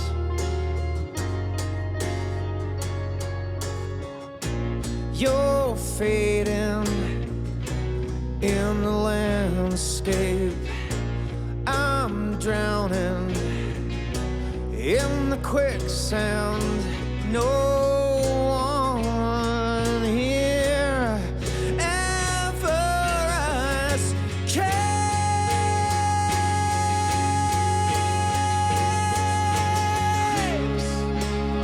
Come from a small town where nobody leaves.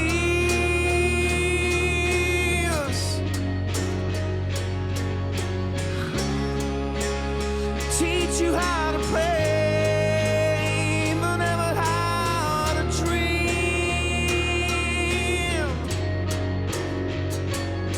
They wear their sun.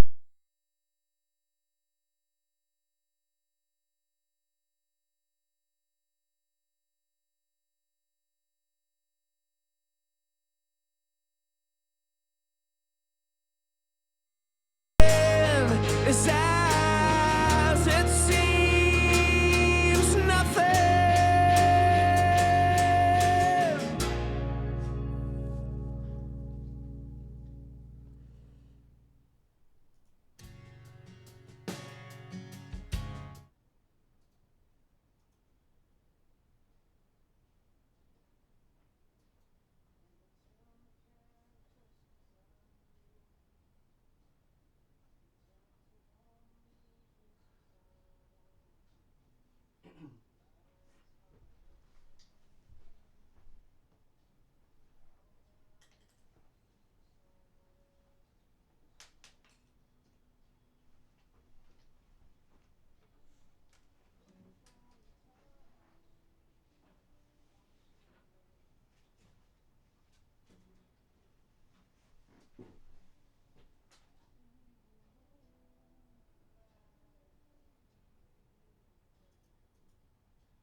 Well, it would be irresponsible of me to have gone through all this trouble to set up this fine living room for you, and then not to play a song afterwards. So, since I've resolved the issue with this fancy tube mic here that I've been talking about this whole presentation, thank you for pointing out to me that it didn't work. Let's give it a proper test, shall we? I'm gonna play this song. It's one of my favorite songs. It's by Mr. Richard Schindel. He's a local songwriter. I think it's brilliant.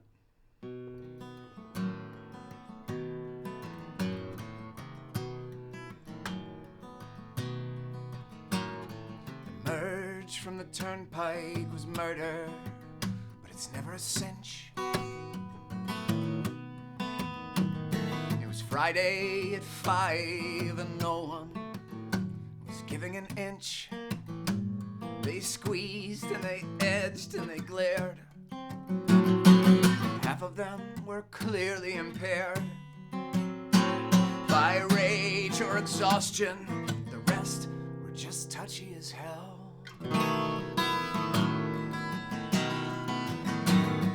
Somewhere near Patterson, everything slowed to a crawl. The all-new station was thanking someone for the call. There's a van from St. Agnes's choir. There's a nun out there and she's changing a tire. But by the time they got by her, tempers were out of control. They all hit the gas in a race for position, merging and weaving and flashing their high beams, flipping the bird and shouting obscenities. The well-insured horde, hell-bent on Saturday. So it continued westbound into the sun, with law and decorum constraining nary a one. By then, it was devil may care. Not one of them was vaguely aware that they'd come all this way to Delaware water gap. How it had happened, they'd all missed their exits. How it had happened, was it some kind of vortex? And in they all went, bumper to bumper, faster and faster, no sign of a trooper. And then they all went like sheep to the slaughter, bankers and businessmen, doctors and lawyers. In they all went, families in minivans, Democrats, Republicans, weekend militiamen. They followed it down, followed the river, down past the Tammany and into their destiny. But lying in ambush, right there before them, the angry old sun on the horizon.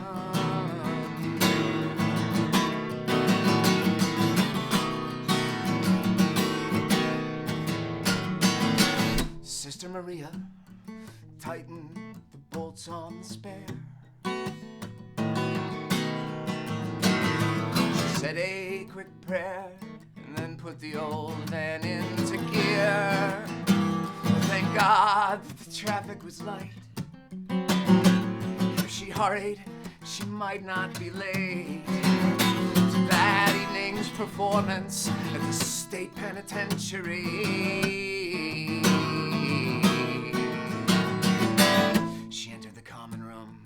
There was her choir, basses and baritones, altos and tenors, car thieves and crack dealers, mobsters and murderers, husbands and sons, fathers and brothers. And so it began in glorious harmony, softly and tenderly, calling for you and me, the interstate crying way off in the distance, and the sun going down to the bars of the prison. They poured out their souls, they poured out their memories, they poured out their hopes for what's left of eternity to Sister Maria, her soul like a prism for the light of forgiveness in all of their faces.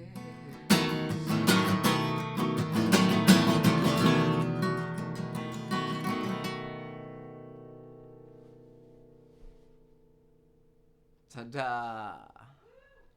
Thank you. Jen is up, ladies and gentlemen. Jen is over there. She is an adoring fan. Here's a song that I wrote about Jen.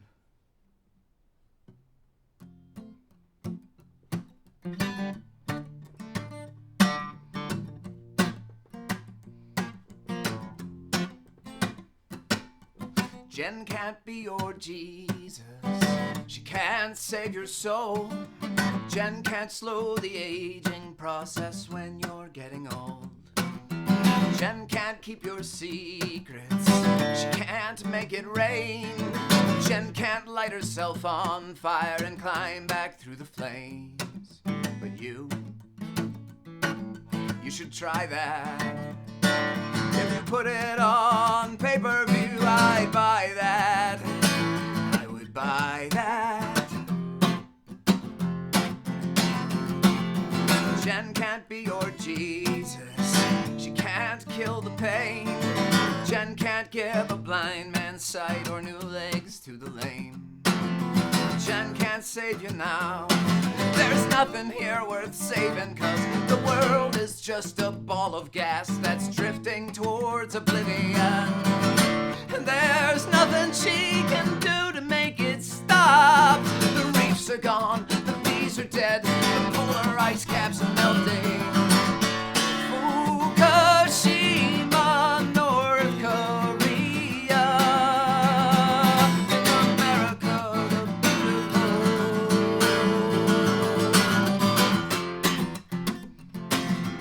Jen can't be your Jesus, neither can he.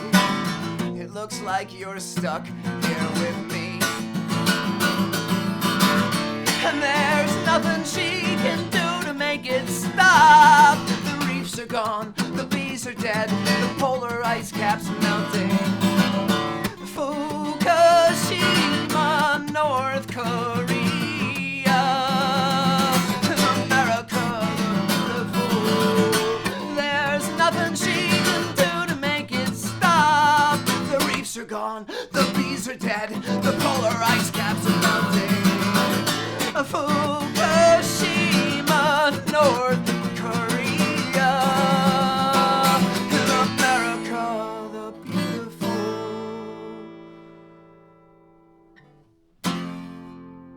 Thank you very much. And now back to the computer.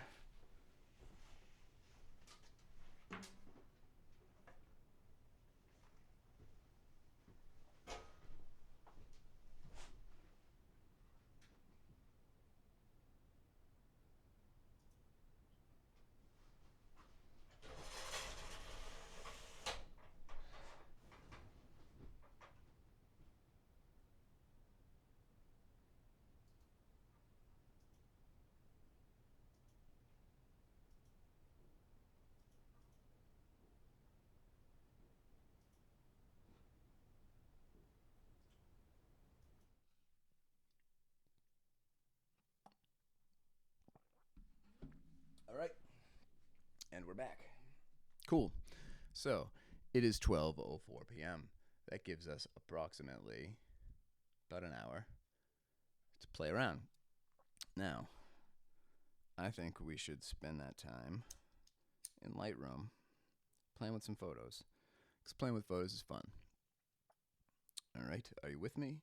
Doesn't really matter, because I am in control of this ship. See the background of the screen right now? See how it's kind of, there's some imperfections here. Let's try and fix that. So I'm going to open up my desk cam, right? And then I'm going to go to filters. Let's open up Chrome key. Let's just mess with this a little bit, see if we can't even it out some. That's better. All right, now the blacks look black. Very, very cool. Switching back to our desktop. Here we go.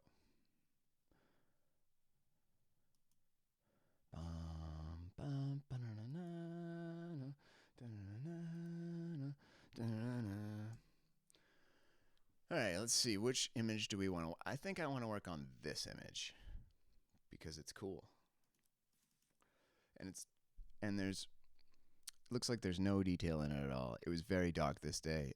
Jen and I went to Maine. We were hunting for the Northern Lights. It was that time last year when the Northern Lights were supposed to be visible in New Hampshire and Maine. We drove all the way up to the border of Canada, and we didn't have our passports, so we had to turn around, and this is where we ended up that night. We didn't see the Northern Lights. We did see the Milky Way, though it's not in this picture. We edited the Milky Way picture last week. This was at a spot on the side of the road that we found. A bunch of other people were there too. There was a campfire. It was pretty cool. Let's assess this image. So first off, there's no detail in it. I mean, all I can see is blue, a couple of stars. This is probably a plane, chemtrail here, and then the moon. I would like to see some detail in whatever's going on over here in this reflection. There's a cool looking tree over here. Maybe there's some color in that. I don't know. We're going to have to see how far we can push this image. Before we start, let's take a look at the settings this image was taken at. So in Lightroom, I'm going to hit I. Now you can see if you look over into the bottom left-hand corner of my screen, when I hit a key on my keyboard, you'll see it pop up over there so you can follow along. So when I hit the I key, this info panel opens, and it shows you what camera I took the picture with, the lens that I was using, 24 millimeter. It was a prime lens, the 1.4. The resolution of the image is huge.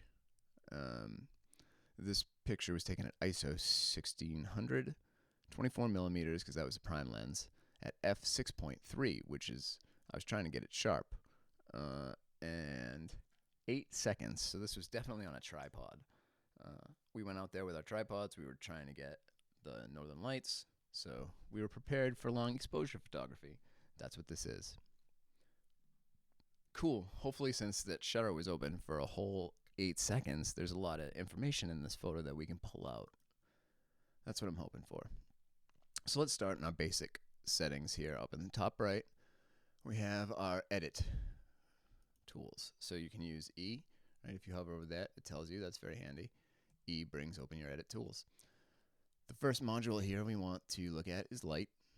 Now let's see what happens if we just bump the exposure. So again, if we just bump the exposure, that's just turning the whole image up evenly across the spectrum of colors and lights and shadows. So if I really go overboard with this, now we can see what was going on, which is actually very, very cool, because I can see there was a fire here, right? You can actually see the orange bits of the fire behind this little hill. And there was I don't know if this is a fire. Yeah, it looks like it was a fire on this side too. So those are both cool, and maybe we can pull those out a little bit. Let's see what other detail. It's amazing how much I turn this up. Now we can see like there's something in the tree. Let's go all the way and see what happens. It looks noisy, but it's showing, you know, some spots on the picture we might want to address. Hey, stop that. Go to 101. There you go. So there's something going on in this tree. Oh, it's just limbs that had been recently cut off. But I was able to pull up enough detail to see that there was limbs recently cut off this tree. There's like a fence here. Oh yeah, now I'm remembering. There was goats here. This might even be one right here. I can't tell. It's just kind of a blurry mess. But there was random goats running around here. I didn't realize there was more water on the other side of this. We didn't even explore back there. But anyway, cool to know what's going on. I like that there's some detail here in the foreground in this bit right here. That's interesting to me. I like the little reflections. I always like reflections, so that's cool.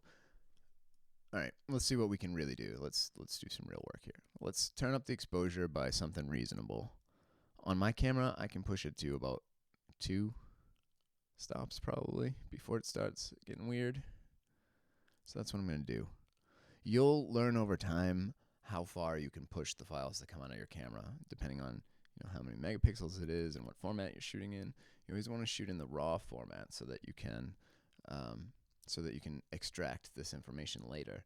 If you keep your camera in JPEG and shoot that way, the files are much smaller and they come out looking crisp and they've been a little bit processed for you, but they get rid of all this extra information that we're able to pull out in Lightroom later.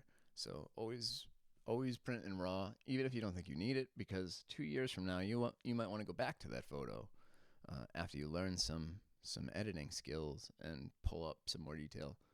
I know that I wish I was more careful about that at certain times. Anyway, let's move on. So we've turned up our exposure by 2. I'm going to use the slash key to look at the before and after. All right, so already it's a lot better. But what did that do? It brought out a little bit of detail around here. I can see some more stars in the sky. It blew out some of this might be light pollution behind the trees. I'm not sure, but now it's just white. There was color there before, and we've got rid of it. So that's all right. We can bring it back. Oh, yeah. See, now the moon is totally gone. There was a moon. Now there's no moon.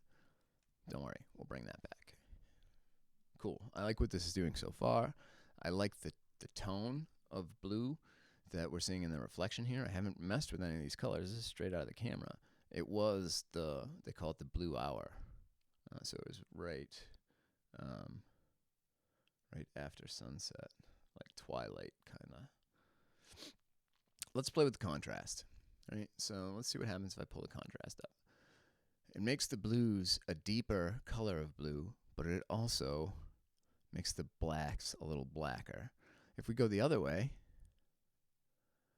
it makes the whole thing a little bit softer. And by softer, I mean there's more white in it. It's kind of cottony, or not fluffy, but it's just not very crisp. If we pull it back to normal, I think it looks best at 0. But this brings out some detail, but it also brings out a lot of noise, and I don't like what it covers up. So let's just leave this alone. The highlights, I think, are going to help us a lot to recover the areas over here that we lost. Right? We bumped the exposure, which turned up these spots that were already pretty bright, and we brightened them even more. So let's take the highlights, which is the brightest end of the image. If you look up in this histogram, this display, this graphical display of the information in the image, you can see this picture has mostly highlights and mostly shadows. There's not much going on in between the highlights and the shadows, right? So we're going to, I don't want to say even this out, but we're going to try and recover some of this missing mid detail. And one of the steps to doing that, I think, is taking these highlights, this end, and let's just turn it down. Boom. That's nice.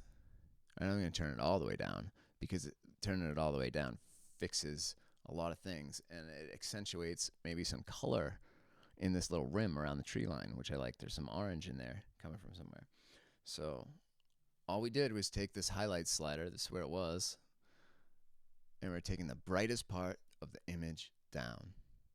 Let's do it one more time, and this time, look at the histogram up here. When I pull this slider, look what happens to the right edge of the histogram. So I pull this down, you see it even out, and recover all those details.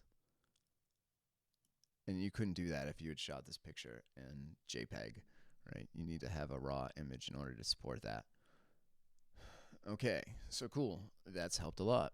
This is where we were, and now this is where we are. So it's definitely brought some detail out in this grassy area and over in the corner here, everywhere really. Now we can see some of the orange in the fires. Cool. Let's move on to the shadows, right? So here's our shadow slider. This is going to do the same thing the highlights did, but it's going to do it to the other end of the histogram here, right? So right now it's in the middle. We could crush, and by crush, you hear people say crush a lot. That means turn it down to the point where it's actually gone, like, or very, very far. We're crushing this, right? You see this little white arrow turn on that says the shadows are clipped, and what that means is the shadows are so dark that there is absolutely no detail in them at all. They're just black. Right? We don't really want just black in the image, so let's not do that, right? There are some clipped areas, though, because this is telling us.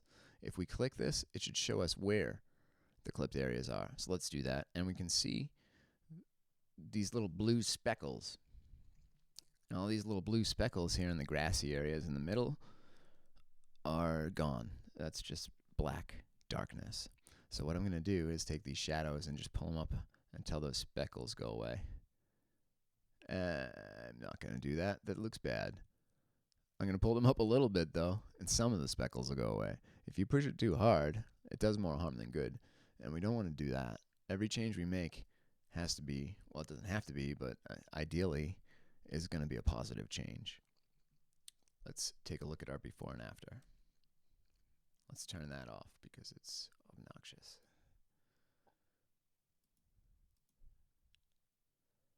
I said, oh, let me turn Ready? Before and after. It's a lot better. It's a lot better, but I think we can push it farther. I like that we can see barely, if you're really looking, I know it's there. There's a like rope, not rope, it's a fence of some sort, but it's like, I don't know, farmy. Like handmade fence. I like that. I'm going to try and see if we can pull some of that out too. So now I'm just kind of looking at the image, thinking about what I want to do to it. I want to bring up some detail in the fire if I can, and definitely in this tree. I think the tree is probably the most important, and considering time, I think we should start there. So I don't know what this thing is right here at the base of the tree. It might be a chair or something, but it's an object that's annoying to me. It's pulling. It's because it's bright. It's because there's a highlight there. It's like white. It draws my eye to it. I don't like it. So I'm going to use this healing brush here and just get rid of that object. We did this in the last photo. We were getting rid of wrinkles and stuff, but I'm going to use it to get rid of whatever this is because it's getting in my way. I don't like it. I'm just going to move that source over to somewhere where it looks somewhat natural.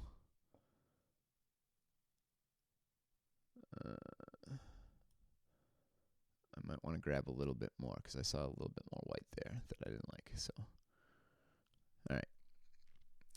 So that's how I would remove a small object in Lightroom. You can't notice that, especially if we zoom back out. So it no longer draws my eye. That's cool. Let's see what else we can do to this tree. I want to try to keep my adjustments here to just the area of the tree. I don't want the whole image to change.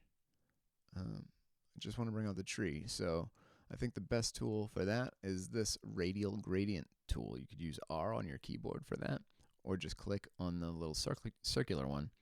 The radial gradient allows you to draw like a circle or an oval or whatever, and then you can move that to the area you want to affect. So I want to affect just this tree, right? It's going to get some of the sky around it, and that's okay, but try to keep it down. And then I can see there's some adjustments here already made, so I'm just going to right-click on that and then reset all these sliders, right? And then I'm going to, usually when I set an adjustment, I always play with the exposure slider first, just to make sure that I'm affecting the right place, even if I'm not going to use that. I just want to see where I'm touching, and that's the easiest place to do it. So I'm going to bump the exposure on this tree. I'm starting to see a little bit of the green in the leaves, which is great. If I can pull out color there, fantastic. Let's try that. Let's also bump this saturation just a little bit, because I don't want to pull out too much color in the sky around it. That would make it obvious that we had some sort of a radial filter here, and we don't want people to see the edit. We just want them to see the finished product, right? So all we've done to this tree right now is we bumped the exposure by 2/3 of a stop, 0.7-ish, and we bumped the saturation by 30. So I'm going to swap back to the edit panel with the E key on my keyboard, which brings us back to this little guy here, our global tools. And then I'm going to use the slash key for our before and after. So this is before, and this is after. Before, after. Cool, we're getting there. Now, I want to see if we can bring a similar amount of detail. There's not a ton of detail in here, but I do see the green, and I can tell that it's a tree. I want to do a similar thing over here and see what is in this kind of grassy, bushy area, if we can pull out anything there. So let's hit the radial gradient, and then I'm going to hit this little plus button to make sure that the gradient I'm working with now is a new one. I don't want to change the tree one. I want to make a brand new one. And then we'll make it kind of, ovular. Right, cool. And that brings a little bit, it's the same adjustment that we made to the tree, which is nice. That gives it a little bit of continuity, kind of. And this is also having the benefit of brightening up that fire that's behind there. And I like that fire. That's cool. that they had it. I wish I had gone. I also wish my blunt wasn't gone, but it is. That's a goddamn shame. All right, moving right along. We've brought some more detail to the tree. We brought some more detail to the bush. Now we're going to go back to our edit and look at before. Before there was nothing here at all. This looks like just the dark abyss. And now you can definitely tell there's something going on there. Cool. We got rid of this little thing over here. We're making nice progress. Let's move on. So the whites and blacks adjust the whites and blacks like you would think, though differently than the highlights and shadows. I usually adjust the highlights and shadows more, but in this image, I'm taking the white slider, I'm sliding it to the right. You can see the moon is blowing out, but it's really bringing out a lot of color in the pool, in the foreground, and in the sky behind the tree. If I pull it down, though, I like what it's doing to the sky. It really, it pops some of the color in the sky a little more, I think. So I'm going to pull the whites down a little bit because I like what it's doing to this line where there's the orangey bits. I think it enhances it. And let's see what the blacks do. If we take the black slider, I'm raising it up, and now we're starting to see detail over here in this foreground area where we liked in the beginning and in the tree. That's very cool. Unfortunately, when we pull these blacks up, it's also bringing up all the noise that's in the photo, which is not insignificant, right? This looks kind of textured and speckled, but that's okay. You know, it's pretty forgivable, especially if we're just going to share this photo on Facebook, right? I don't know how I'd want to have a huge print of this because it's just kind of noisy, and we have pushed it pretty far. I'm being extreme with my edits, mainly so you can see them. So I'm going to push the blacks up a little bit, and then hopefully we'll be able to compensate for the damage that's doing later in the noise reduction step, which we'll do towards the end of this photo. Let's move on to the color section here. So now we can play with the white balance, which is the difference between the temperature of the light. It's either blue or warm. You know, that's pretty drastic. And we could really make a different photo depending on how we set this. You know, it could be an eerie kind of cold, tranquil,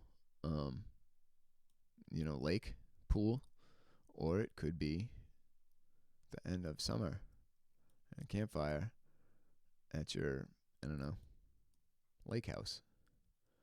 But I kind of like it a little bit warmer.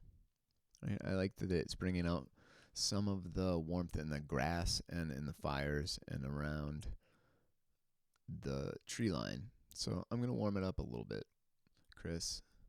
I'm about to.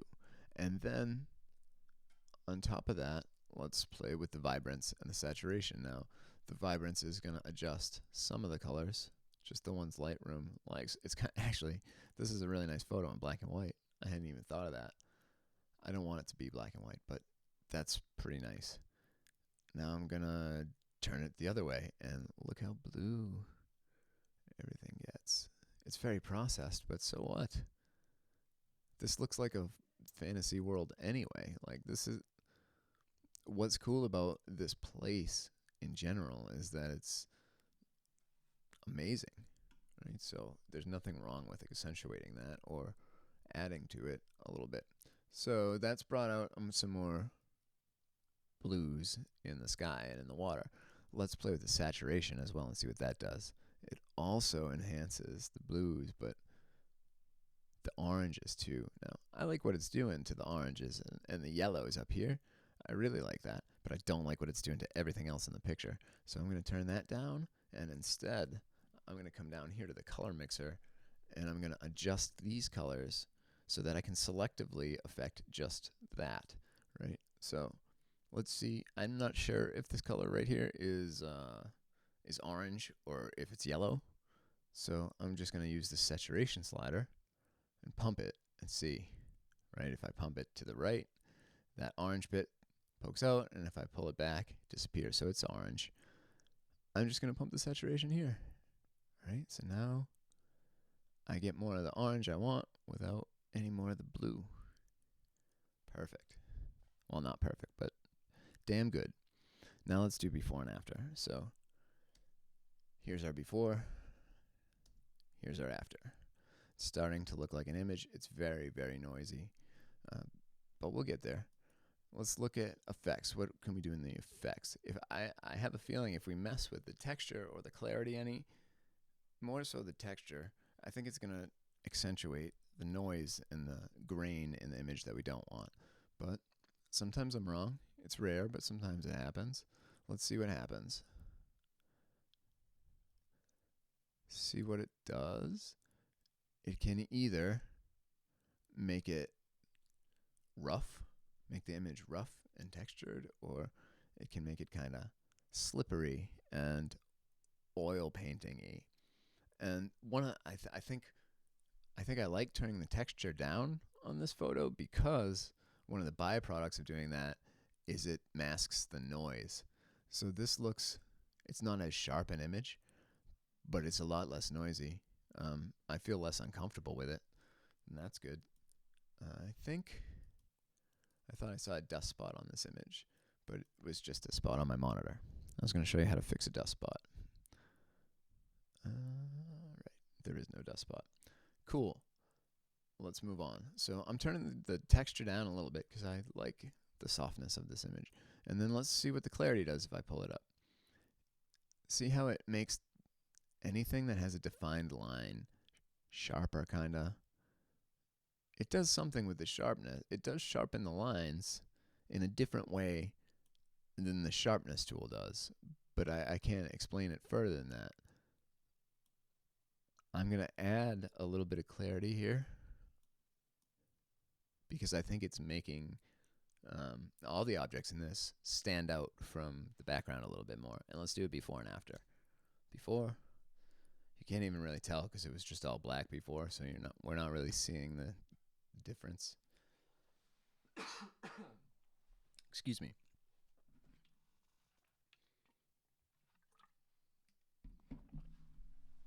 But that's okay. Let's see what else we can do. So now we're at the dehaze slider. There is, well, I was going to say there's no haze in here, but some of this noise does kind of look like foggy haze. So let's see what happens if we pull that up. Does it mask the noise in it? It kind of does a little bit. What I think it's doing, I think it's turning down the highlights and maybe bringing up the shadows a little bit, but just in a really small region in these trees. Whatever it's doing is helping this image. So I'm turning it up by about 20 because I think that is helping mask some of the noise that we've introduced by pushing this so far. And that's cool. Next we have our vignette. Let's see. I like a little vignette. I put a vignette on almost every image. I almost always overdo it too, so I'm just going to be very subtle with this. And I'll do like -5. I'm going to type it in. -5. And that just kind of adds some darkness in the corners that helps draw the viewer's eye into the center of the image, which is usually the goal. I think we're accomplishing it. Cool. Now, before I move on to the next effects, there's one more small thing I want to mess with, and it's this area over here where this grass is, because I think it looks cool. So I'm going to try another radial gradient filter on this grass just to lighten up that. This is way too much.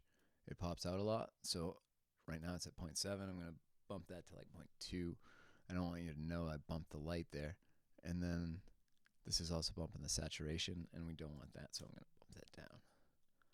So it just adds a little, I'm even going to expand it so it's not as isolated there. And I want it on this whole little area of grass. Cool, I like it. Pops it out a little bit more. And it was fast, right? So it was worth doing. Okay. We were at detail.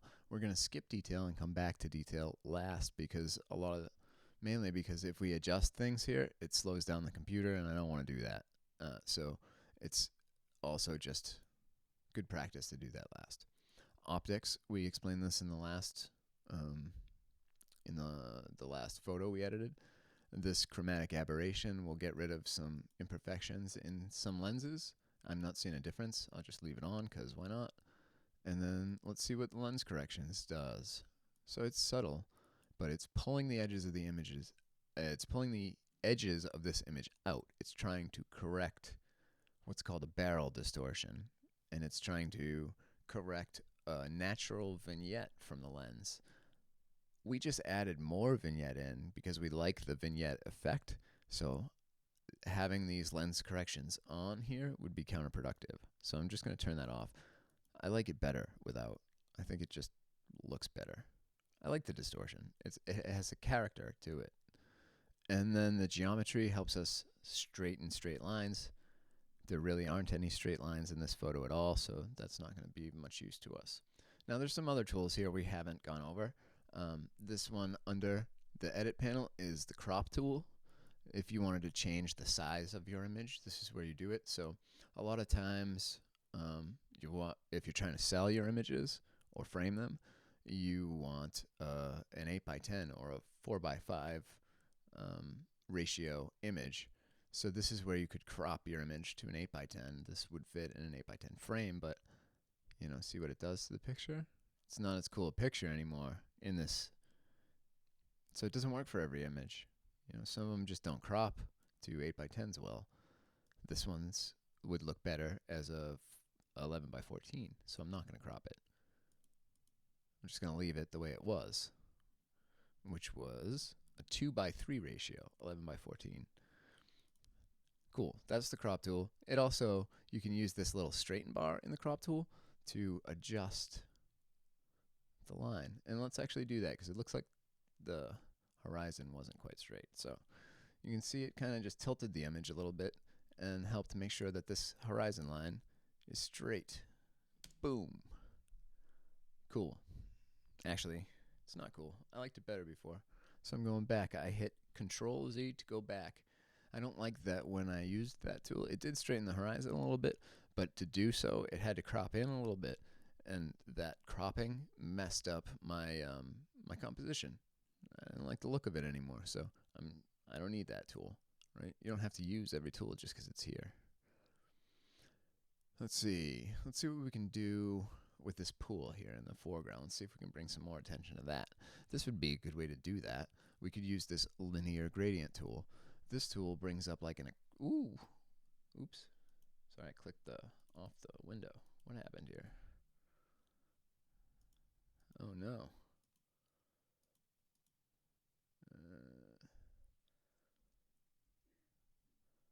I don't know what just happened.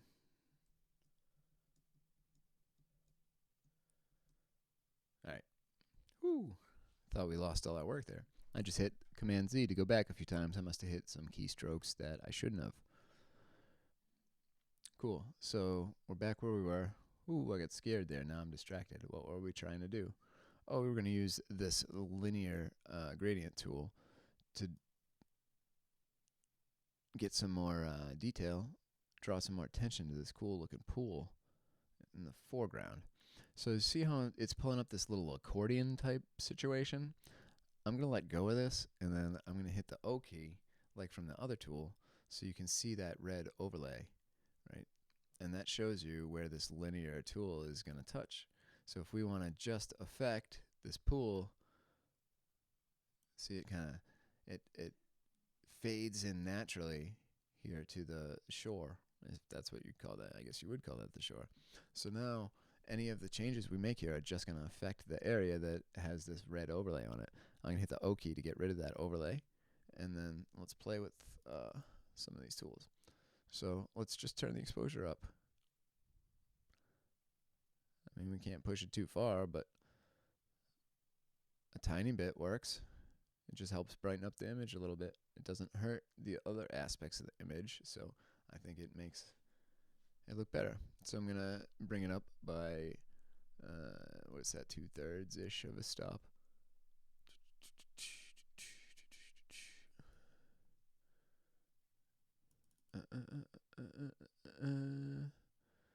You know what? I think that is all we're going to do to the pool. Let's see what happens if we play with the texture of the water. I can see through some of this water, which is pretty amazing. It was pretty black, and now I can see like some of the sticks and twigs and stuff at the bottom of the water. That's interesting. But let's see what happens if we play with the texture and clarity on this area. Does it smooth out in a nice way? Kinda. And if we pull it the other way, it gets all, you can really see underneath the water. And it brings out like the little seaweed lily pads, whatever that is. The other way, though, it's kind of cool. I'm going to turn the texture down on it a little bit. I like it. And then let's see the same with the clarity. Same deal.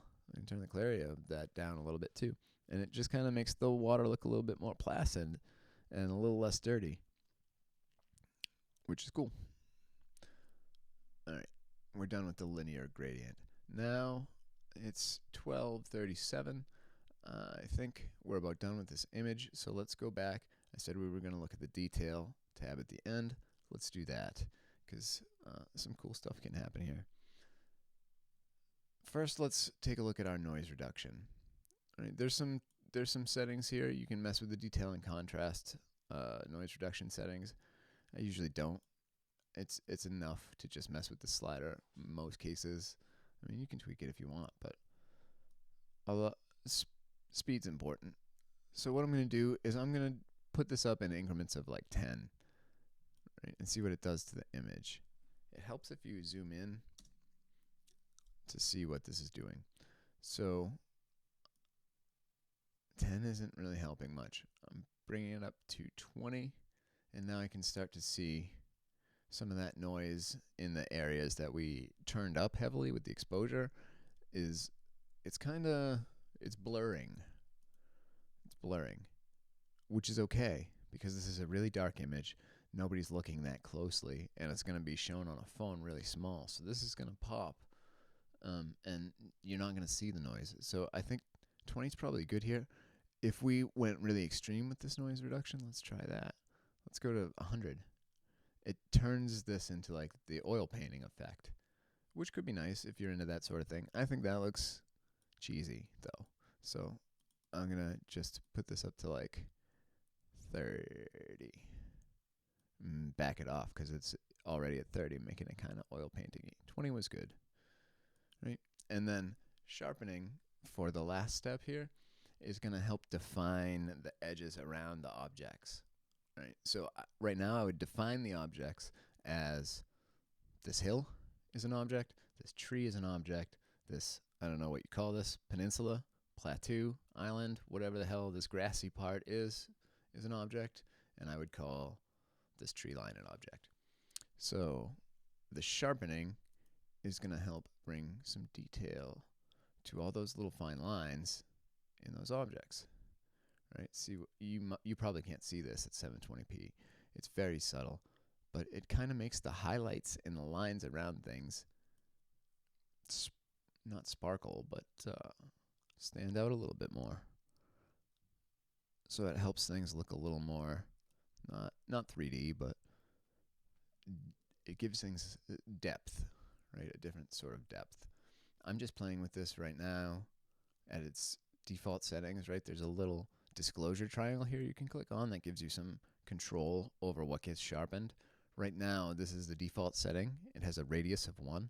What that means is it's going to sharpen very small details, like the little lines inside these lily pads. If I change that radius and make it wider, it acts then on larger details, like maybe the outline of the tree or the outline of the moon. It makes the actual line around the moon more defined. Right? As I pull this up, you probably can't see it, but that's what it's doing. I like to use a large radius a lot of the times on most images. I play with all the settings. I look at them, but I like what the large radius does the best. So now I'm sharpening this, and I'm just moving it to where I think it does more good than harm. Somewhere around 50 is good, and then let's do a before and after. So here's our before. There's no detail in this image. And here's our after. We've got some color. We can see everything that was going on. This is like a where the wild things are kind of situation, or Lord of the Flies. I don't know. It depends on what kind of books you read. yeah, this is an interesting photo, and before it wasn't. And that's because we spent 40 minutes playing in Lightroom with these sliders.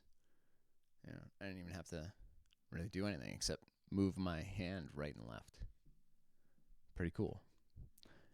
All right, so that's our image.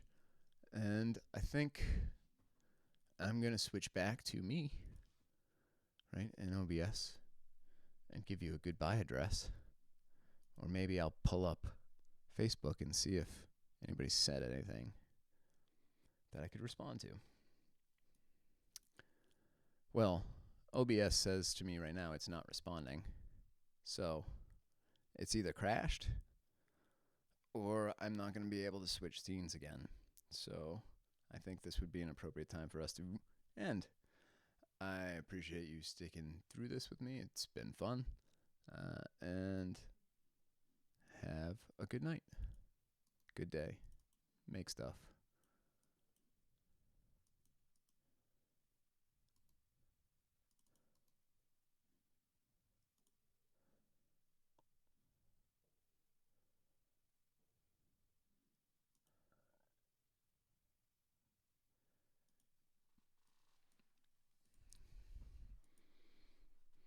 It does appear to have crashed. Oh, and we are back. It didn't crash. Look at that. So that's very good. I thought I was going to have to hang my head in shame with a crashed computer, but turns out I am able to address you before we say goodbye. So thank you very much for your time. I'm going to go back to the ads and the music, and I'm going to take a drink, and I will talk to you in the chat. Thank you again, everybody.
Will you pick up outside noises?